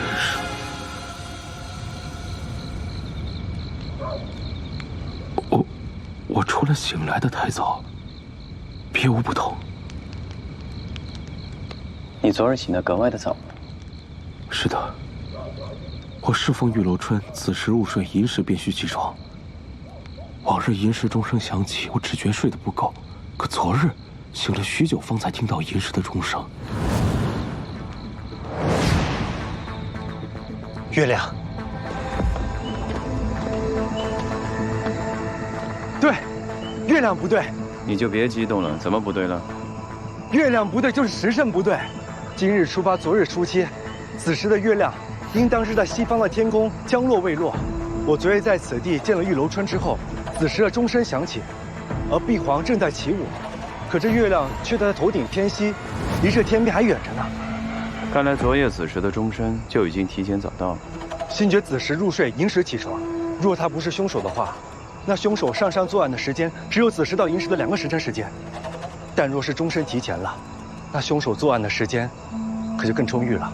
玉楼春的遇害时间，凶手寅时之前就已经杀了人，那为何早上发现手臂的时候还会鲜血淋漓呢？还是先弄清楚钟声为何提前吧。这钟声来自远处的寺庙，去那问问，定有线索。可明日百川院才会来然放下这个吊桥，那方小宝现在怎么去呢？阿飞，你什么你？你即刻去敲钟楼寺庙问问，为何昨日此时钟声提前了？他也就算了，你凭什么命令我？李莲花用1个秘密让你帮忙3次，我告诉你1个秘密，只需让你帮1次忙，怎么样？划不划算？你说话可算话，你听听看不就知道了？你曾经是一个武功高强、杀人如麻、人人得以诛之却不敢得罪的超级大魔头。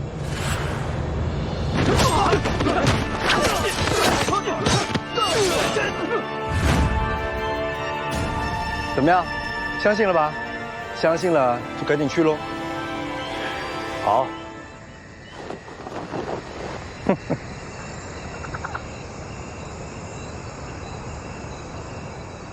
方小宝，你不应该这么早把事情告诉他，你知不知道？你这么有本事，下回就帮忙圆回来喽。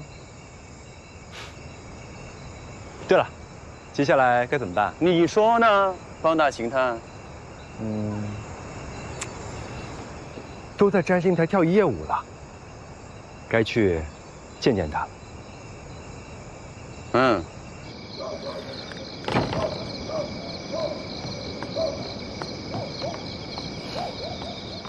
你这是要去哪儿啊？搬出去，明天一早我就离开这里。我才不要和这些软骨头待在一起呢。你们不是找星爵吗？怎么又来这儿了？碧皇昨夜跳了1夜的舞，他身子可好？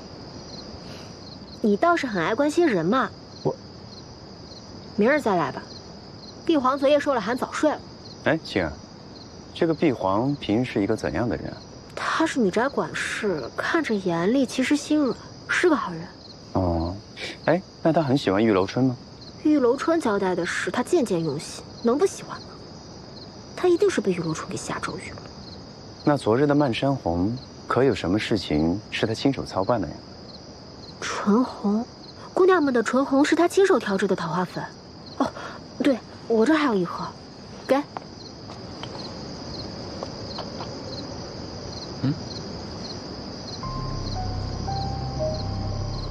桃花粥掺阿芙蓉粉，这女宅中种了阿芙蓉啊。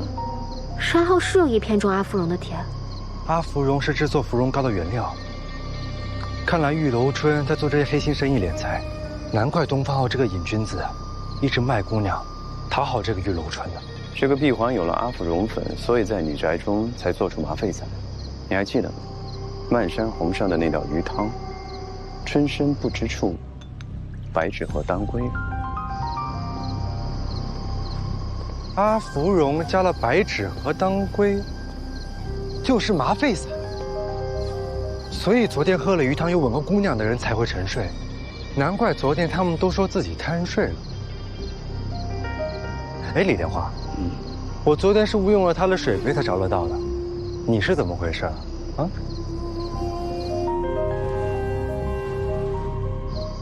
啊，你这问那么多做什么呀？哎，青儿姑娘，昨天晚上，漫山红的姑娘们回赠木槿花是开在何处啊？这山上最好的木槿花，开在玉楼春的看云峰。哦，那看来只能去看云峰，才能找到碧皇其他的证据了。你们在怀疑碧皇？不可能，他人很好，又喜欢玉楼春，怎么会是他？青儿姑娘，若真的碧皇很喜欢玉楼春，又怎么会亲自选上的香红上加上自己的死帕呢？他明明知道被选上香红就要侍寝，却还要这么做，他的目的就是要当众受罚呀。他为什么要当众受罚？答案就在这个看云峰了。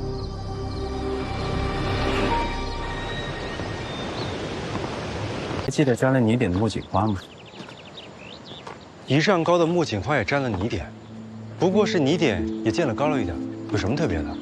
玉楼春余下的尸首至今下落不明，所以侍卫们挖地3尺也要找到解药，这才提醒了我。他们到处挖坑，还溅起不少的泥，这2件事连在一起，你再想一想。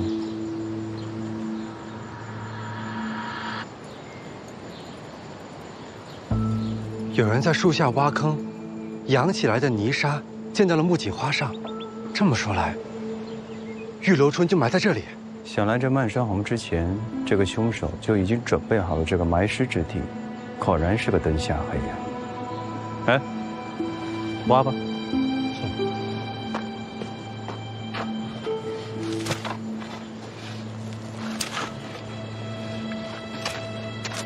哎，你看，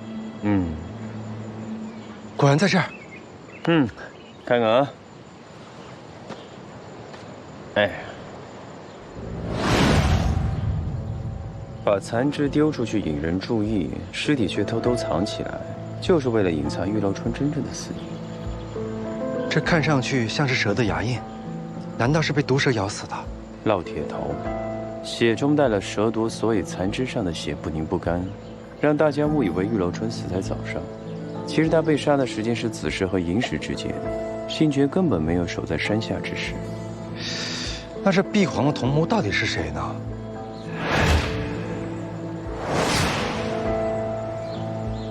这到底谁是同谋？碧皇会来告诉我们，到时候听他怎么说吧。啊，他会来找我们？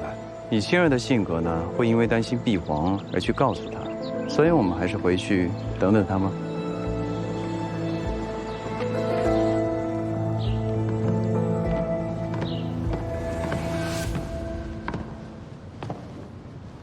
这比预计的还早。妾身偶得一宝，听闻恰是2位苦寻之物。若2位怜悯，莫在追查女宅之事，愿献上此宝，勇敢大恩。这信是碧皇写的，并片在他手里。唉，查出真相，惩治恶徒是刑探职责，可碧皇被拐来此处囚禁凌辱，也实在是可怜之人。虽说法难容情吧，但碧皇若不杀玉楼春，他苦难的日子也难达到尽头。我也不知道这一次该不该查下去了。不查呢，你是良善之人；若查下去，你是刑探。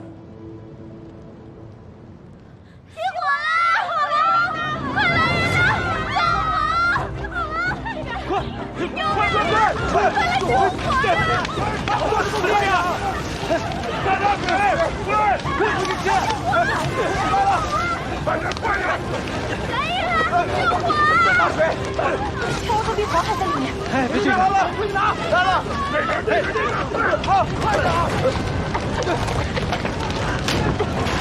秋儿，来，升起来！碧皇姐姐，碧皇姐姐，碧皇姐姐，先进去，来。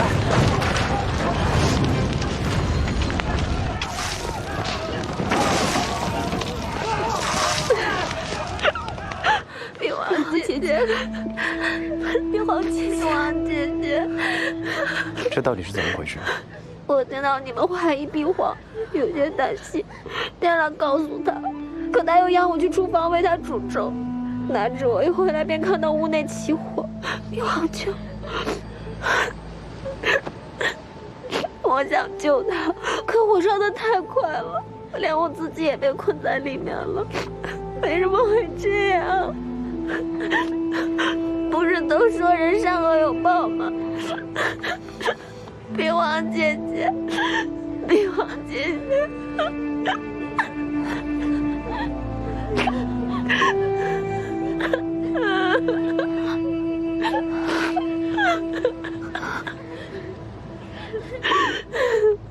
信神拜仙的人，常说善恶有报，可若真想伸冤，靠的却都是人。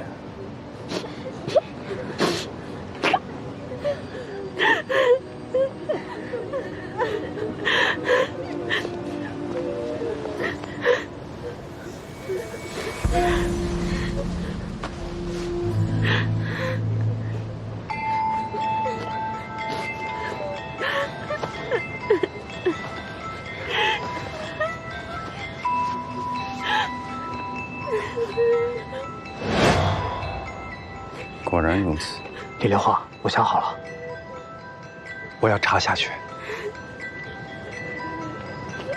好，那就做刑探。查出真相，有时看似会伤了良善之人，可唯有这样，才不会纵容那些藏在暗处的杂碎。宝物，宝物！玉楼春竟然把宝物藏在了这里，我们还找了这么久，原来被这样人挡住了。这与酒宴上的锦云纱类似，织成了墙壁这个模样，竟然能以假乱真的躲避搜查，可真是好绣工啊！宝物怎么会在这儿？难不成是新觉和碧皇联合作案？如今碧皇畏罪自尽。诸位只需记得，奸佞难逃法网。这些宝物就留在此地，交由我们百川院处置吧。你这……诸位请回。方公子、李神医，我等知道碧皇有罪，可是他与我们朝夕相处多年，恳请二位开恩，能够让我们以女宅的规矩，去送别碧皇姐姐最后一程。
李莲花，明天一早就让真相大白吧。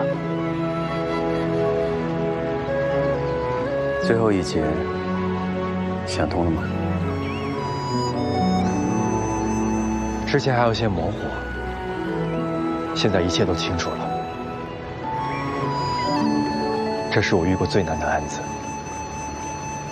可即使再难，也是时候说出真相了。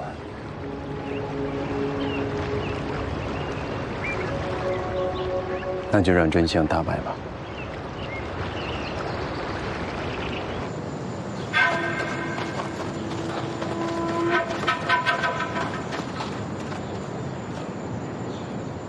李神医、方少侠，你们这是找到剩下的尸体了吗？这案子不是已经破了吗？是新觉和碧皇联合作案，对吧？为何还要把我们叫来？一个人左边的身子被切成井字，不代表右边也被牵成了井字，这说明他左边的这个身子有要被牵成井字的理由。李神医的话太难懂了。什么理由啊？要是碧皇直接杀了玉楼春，他肯定是跑不掉的。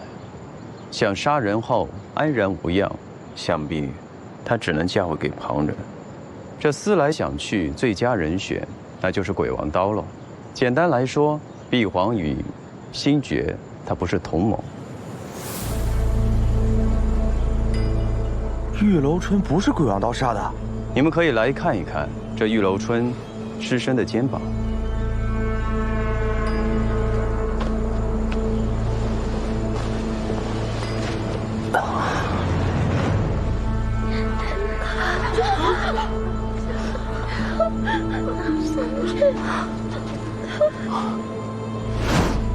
蛇，玉楼春是被蛇咬死的。没错，他便是死于蛇毒。可这切口像是一刀而成，手法十分娴熟。一刀而成的刀技，若是有趁手的工具，倒也不难。来人！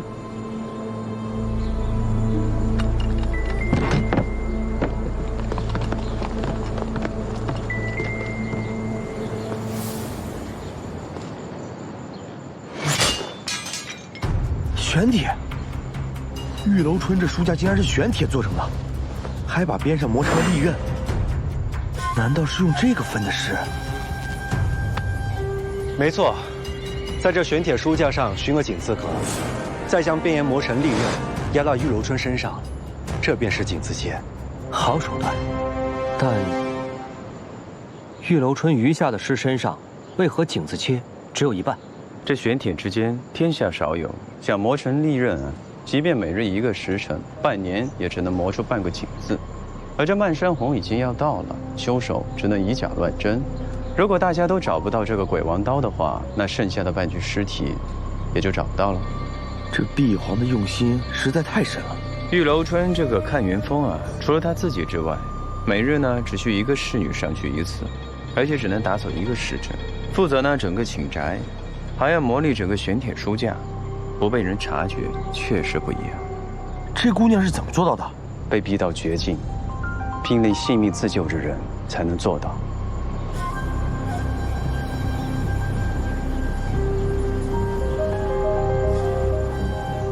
这碧皇姑娘，太想逃出这生不如死的女宅了。但碧皇前夜在摘星楼起舞，玉楼春却在看云峰。他分身乏术，如何杀人？不错，纵蛇杀玉楼春，必须有会控蛇之术的帮手。赤龙姑娘，你很了不起啊！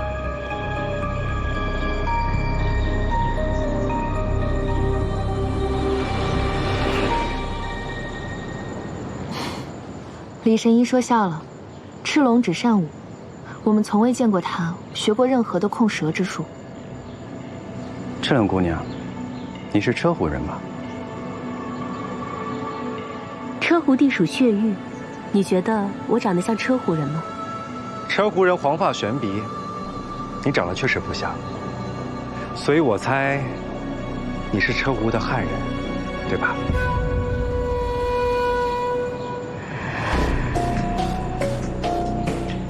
车湖女子常闻有蛇牙图腾的雕青，隐蔽得非常的好。但是昨日你与侍卫反抗之时，我不小心看到你的雕青。车湖乃是血域小国，以打猎为生，蛇口咬受的伤口呀，最不伤皮毛，所以你们自小以驯蛇狩猎为主。赤龙姑娘，你肯定是学过吧？就算如此，玉楼春也绝对不会允许任何人带蛇进入女宅。那是当然了，但是蛇卵就不一样了。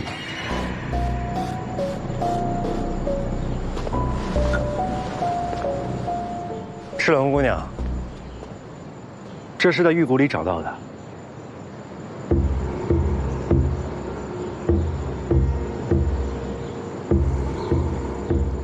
这玉骨呢，是10个月前被送上山的。将玉骨呢放于温暖处暖化，这幼蛇自会从孔中爬出。这接下来要问的是，这玉骨是谁送上山的呢？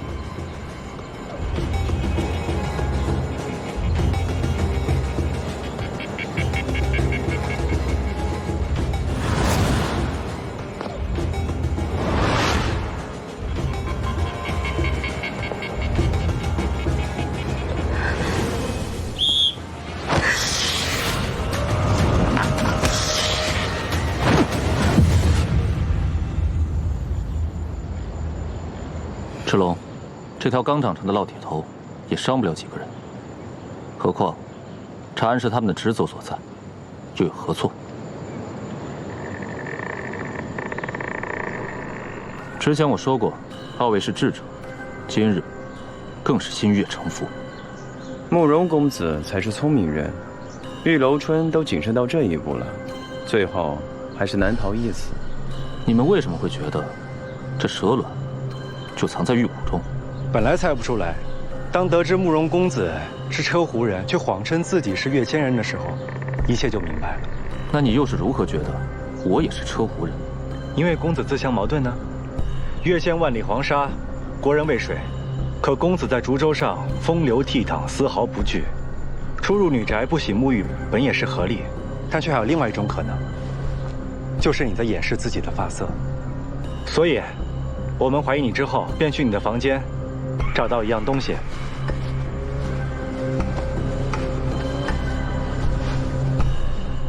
这发梢乌黑，发根却是赤黄的。你的头发是染的吧？二位心思果然缜密。所以你们3个合谋杀人？不是合谋，是我逼迫他们，他们不敢不做。我觊觎玉楼春的财宝，所以才会胁迫你和碧皇。这一切与你无关。现在事情败露，罪责归我。以后再也没有人逼你害你，你就下山去，好好的生活。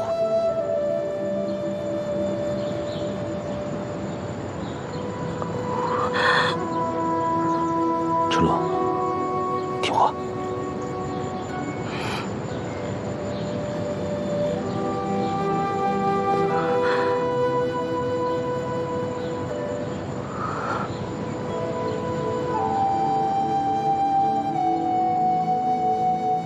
觊觎财宝，又何必做到这个地步呢？方少侠的意思，是我对于楼春太狠，是你对自己太狠。方少侠的话，我听不懂。你当然听不懂啊，因为这事你根本不愿意承认。我有个问题问你，这第1条断臂，你是何时丢上冠日亭的？自是夜里杀了玉楼春之后。不对，冠日亭在女宅之外，还有人看守，你没有任何机会。而你唯一的机会，就是与我们一早登山观日之时。可是那天日出是我们一起去的，不曾见他带了包裹，一截断臂，怕是藏不住吧？所以我才说，你何必做到这个地步呢？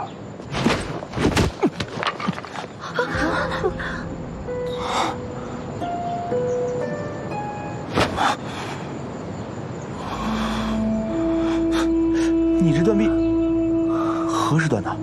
漫山红酒席上看你跳舞，分明还是好好的。怕是漫山红之后，他跳完最后一支舞，便回到房间，自行断去一臂。上冠日亭前，你用自己的断臂伪装成玉楼春的手臂，再趁人不备将其抛下。那日早上，我们都披着斗篷，大家都把注意力放在那只残肢上，没有人会发现，此时慕容公子的手臂已经失去了。你自行砍去一臂，就是为了掩盖玉楼春中了蛇毒的事实，对吧？方少侠果然聪明，但可别过了头。我断臂是多年前的一场意外，嫁祸心绝，我随意抛尸便可，何必在众目睽睽之下做这件事？因为你必要将尸块丢在一个赤龙不可能会去的地方。若直接嫁祸给心绝的话，那抛尸在哪里都一样。这个冠日亭在女宅之外，姑娘们是不可能会去那个地方的。这样的话，赤龙才会没有任何嫌疑啊！够了，是我贪财，与赤龙无关。慕容公子，你还记得阴祥之舞吗？1年前，武魔慕容妖做阴祥之舞，双臂高展，若击长空，名动京城啊！可如今呢？慕容妖，你用武者手臂去换赤龙清白，连车壶的左行礼都无法再做。贪财之人是做不到这些的。我知道二位想要的证词，可抱歉，这一切都是我做的。玉楼春、侍卫长东方浩都是我一人所杀。恳求二位不要再责怪旁人，我这条命赔给他们就是了。不要啊！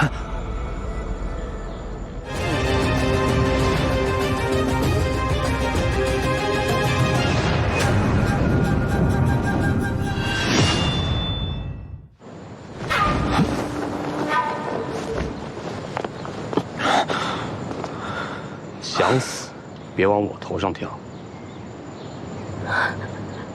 阿飞，你这次来真是及时啊！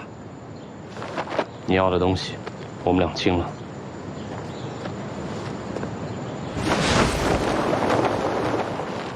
这是对面寺庙的香火捐赠。10日前，你捐了黄金100两，才求得他们将此时终身提前。这赔上手臂又赔上家底，这等贪财之人，这世上恐怕没有第二个了吧？慕容公子，你想用自己的死换所有姑娘的生，这一点我真的很佩服。可诸位姑娘杀了玉楼春之后，难道打算一直活在不见光的日子里吗？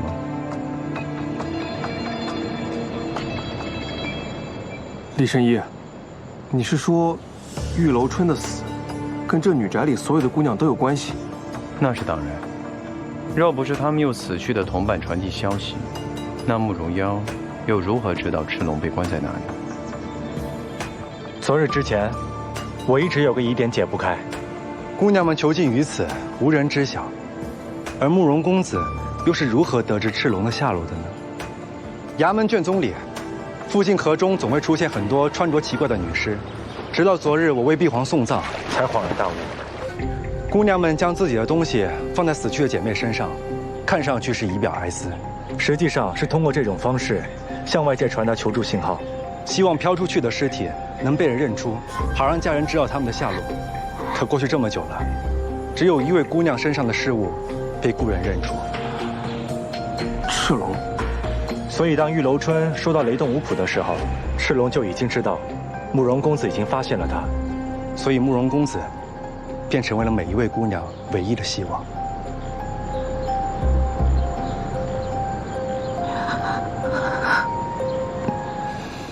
所以是慕容妖策划了所有计划，姑娘们只是配合。正相反，这些年女宅封闭，都是通过瀑布向外送信，而慕容妖却无法回信，所以这一切都是姑娘们策划的。唯有一件事，就是慕容妖的断臂。我猜事情是这个样子的。那天晚上漫山红结束后，慕容妖为让姑娘们洗清嫌疑，自作主张断取臂，好为次日抛尸玉楼春做准备。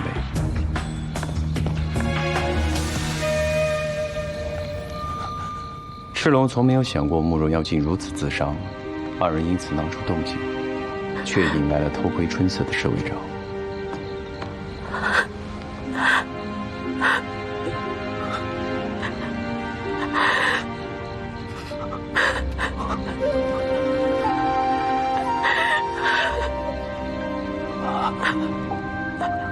他们原本只想杀玉楼春，再把宝物和解药放在星爵房中嫁祸于他。可侍卫长的出现，让他们不得不杀人灭口。而侍卫长与鬼王刀没有任何关联，若想打消嫌疑，需要再杀一个人，才能更完整的坐实景子街星爵的罪名，对不对？东方浩，这不想滥杀无辜呢，唯有杀该死之人，才能让他们良心稍安。所以这个人选来选去啊，最佳的合适人选就是这个东方浩了。恰恰好东方浩与鬼王刀又是仇人，所以第二次景子切的时候，加上他之前练过，就娴熟了很多。如果我猜的没错，就是这样吧。你猜的都对。我与赤龙从小就是青梅竹马，早就定下了终身。7年前，他来到中原参加比武，却突然消失。此后，我便再无他的音讯，所以我才会来到中原查找他的下落。直到有一天，我在一具浮尸上发现了他的簪子。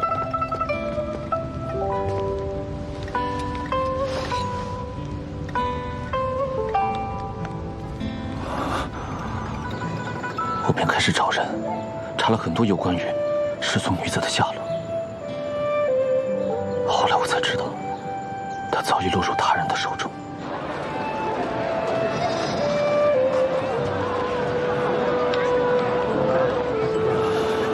你不会明白，自己心爱的人落入到这样的境地是什么滋味。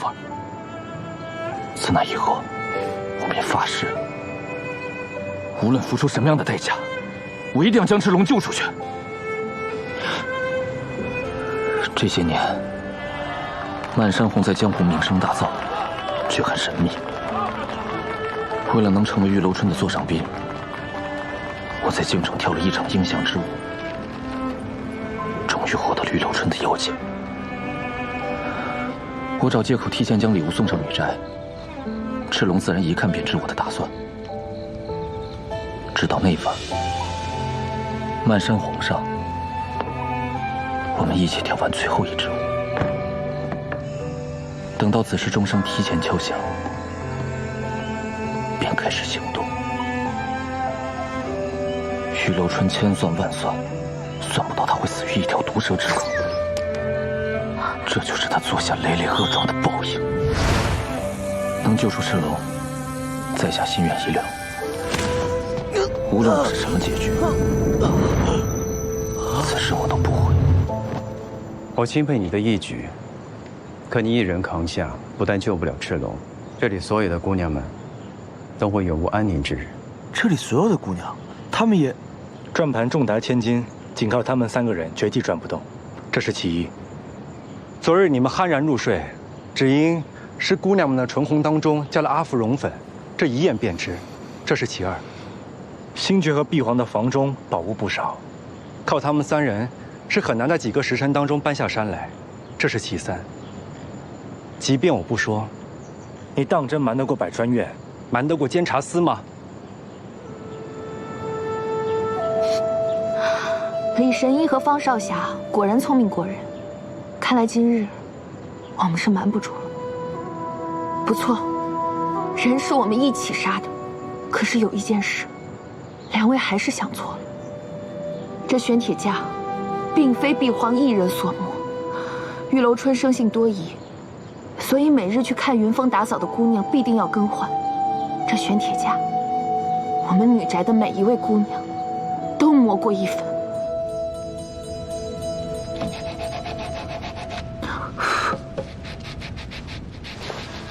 磨着这杀人的凶器时，我们的心里却异常的平静。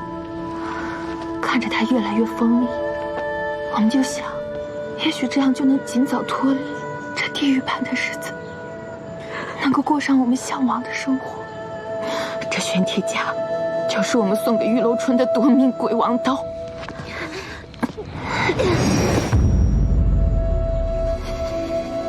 诸位姑娘，你们想杀玉楼春摆脱噩梦，这情有可原。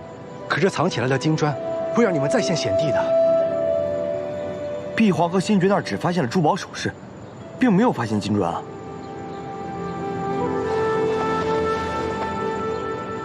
这个玉楼春是做芙蓉膏生意的，这个账本记下了不少金砖的收入，可这个金砖到底是在哪里呢？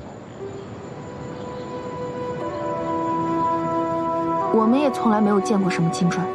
熹妃，只凭你们是切不开练过玉骨诀的玉楼春的。有没有金砖？答案就在这里。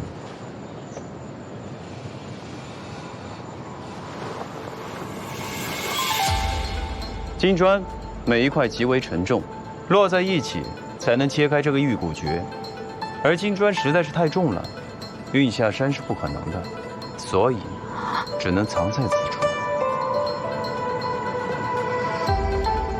诸位姑娘，玉楼春贩卖芙蓉膏，他的生意伙伴可都是奸恶之徒。如今他身死，如果那些恶徒找不到这些金砖，定不会放过你们。你们费尽这么多心思，想重新过回人的日子，可倘若沾了这些脏钱，就永无翻身之日了。我恳请诸位给自己一条生路，好叫百川院做主，定会光明正大护着各位。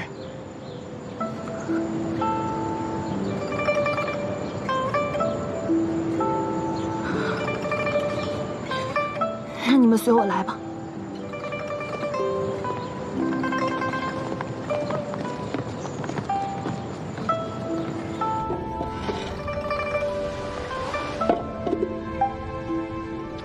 所有的金砖都在这儿了。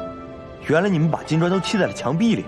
我等藏金砖，只是想着在此多年，日后也没有什么好去处，想给自己留些纪念，也好给死去姐妹的爹娘们留些钱财，好过日子。我们知错了，可是慕容公子并没有任何过错，求二位看在他们一心只想救人的份上，饶恕他们的罪责。所有的过错，我们女宅的姑娘们愿意一并承担。求二位放过慕容公子，求二位放过慕容公子。诸位姑娘快快请起，诸位的苦难和慕容妖的苦心，我定会告知百川院。对，百川院一定会给大家一个公道的。你们快起来吧。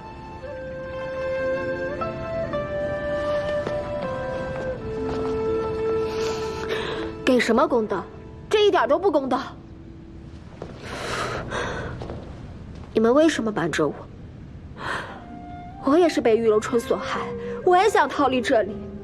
为什么你们都不告诉我？为什么只有我一个人被蒙在鼓里？因为我们当你是妹妹，你来这儿不足2个月，而我们最少的也已经在这儿待了2年。女子韶华短暂，关在这暗无天日的地方，我们早已经当自己是半个死人了。每当看着你哭着闹着想要脱离这儿，我们就想起了当年的自己。所以这件事一定不能让你知道。若失败，你不知情；若成功，你身上也不会背着一条人命。从这儿走了之后，仍然可以当一个机灵快乐的小姑娘。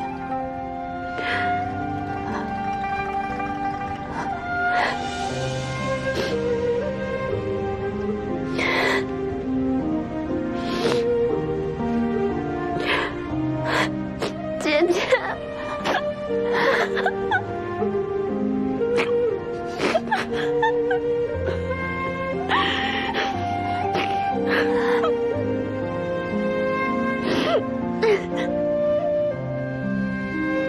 哎呀，惭愧啊！昨日还对这些可怜的姑娘妄生杂念，真该打。就这玉楼春，这混蛋，该死！百川院马上就要到了，姑娘们所受的冤屈也有处可伸了。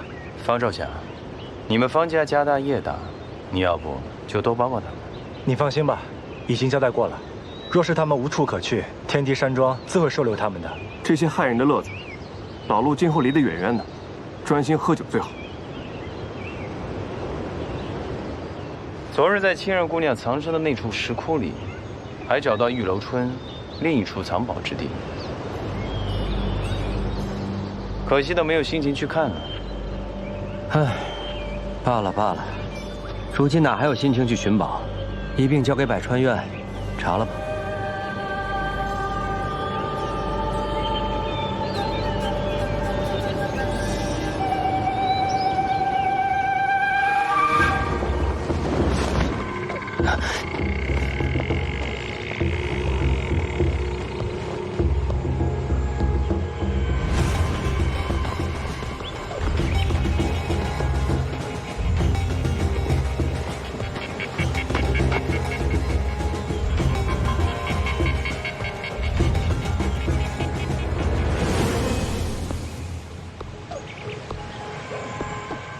哟，很失望吧？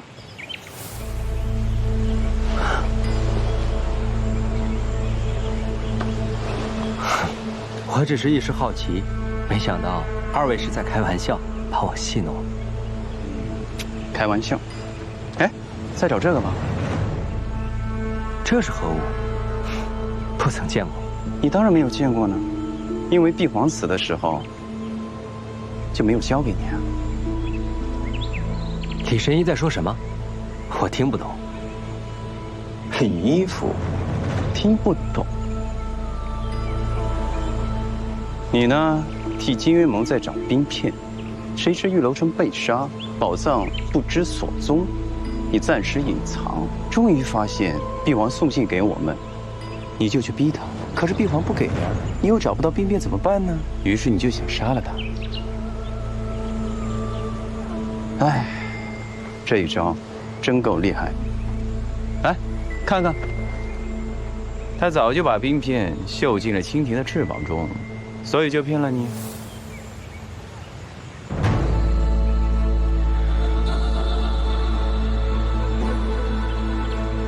2位欲加之罪，何患无辞？可有证据？证据，你可真够嘴硬的。碧皇写信的时候是右手，他左手的掌心却留有墨子与这个冰片握在一起，这就是证据。宾客中与墨有关的，唯有你一字诗。李一府。末了，还是被揪出来了。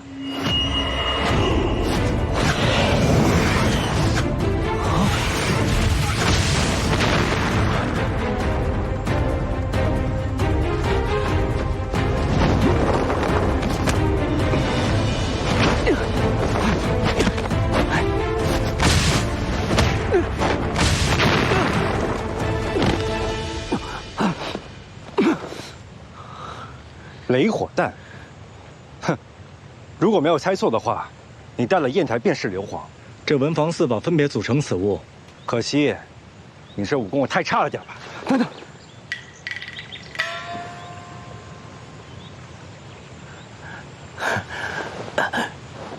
不如这样，我们来谈个交易。还敢跟老子谈交易？若不是你杀了碧皇，他这些年的辛苦本该有个了结。你为了一个女人，不顾大局了吗？人命便是最大的事，可惜你和玉楼春这种人，永远都不会懂。我已放下记号，金元盟的人马上就会到这儿来。若你们想活命，就交出兵片。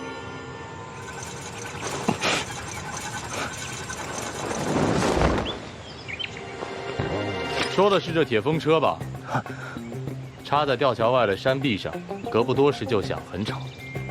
我过来的时候顺便拔了。听到了。现在呢，也轮到我提条件了。说吧，除了玉楼春和金满堂，还有2个兵片在哪？你以为我会背叛金元盟吗？我呢，也只是随口一说。你说不说呢？方小宝都不会放了你。原来这李一府就是金元盟的魔头，这魔头都要被打成猪头了。就这还一字诗，还一次就中，简直就是禽兽。也对。对了，神医，刚才他们说这冰片什么东西啊？这金元盟为什么要找这冰片呢？哦，这个冰片啊，是不可多得的首饰，或许这个狄飞升想要送给他身边的人。哎，这样，大家可千万别说出去，怕是有什么性命之忧啊。好，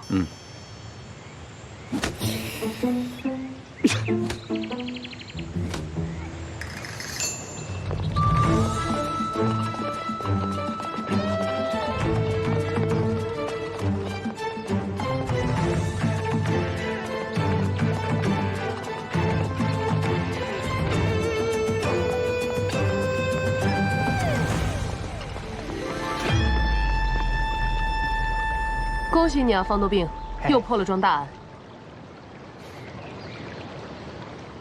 女宅的姑娘，归监察司审问，泾渭有分，明镜遍照，必不让一人蒙冤。杨云春，把你负责的姑娘都带走。如师姑娘所言，姑娘们走吧。我看谁敢！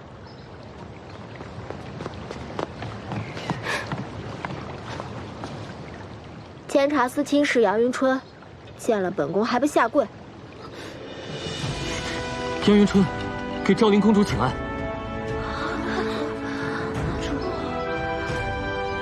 昭宁公主，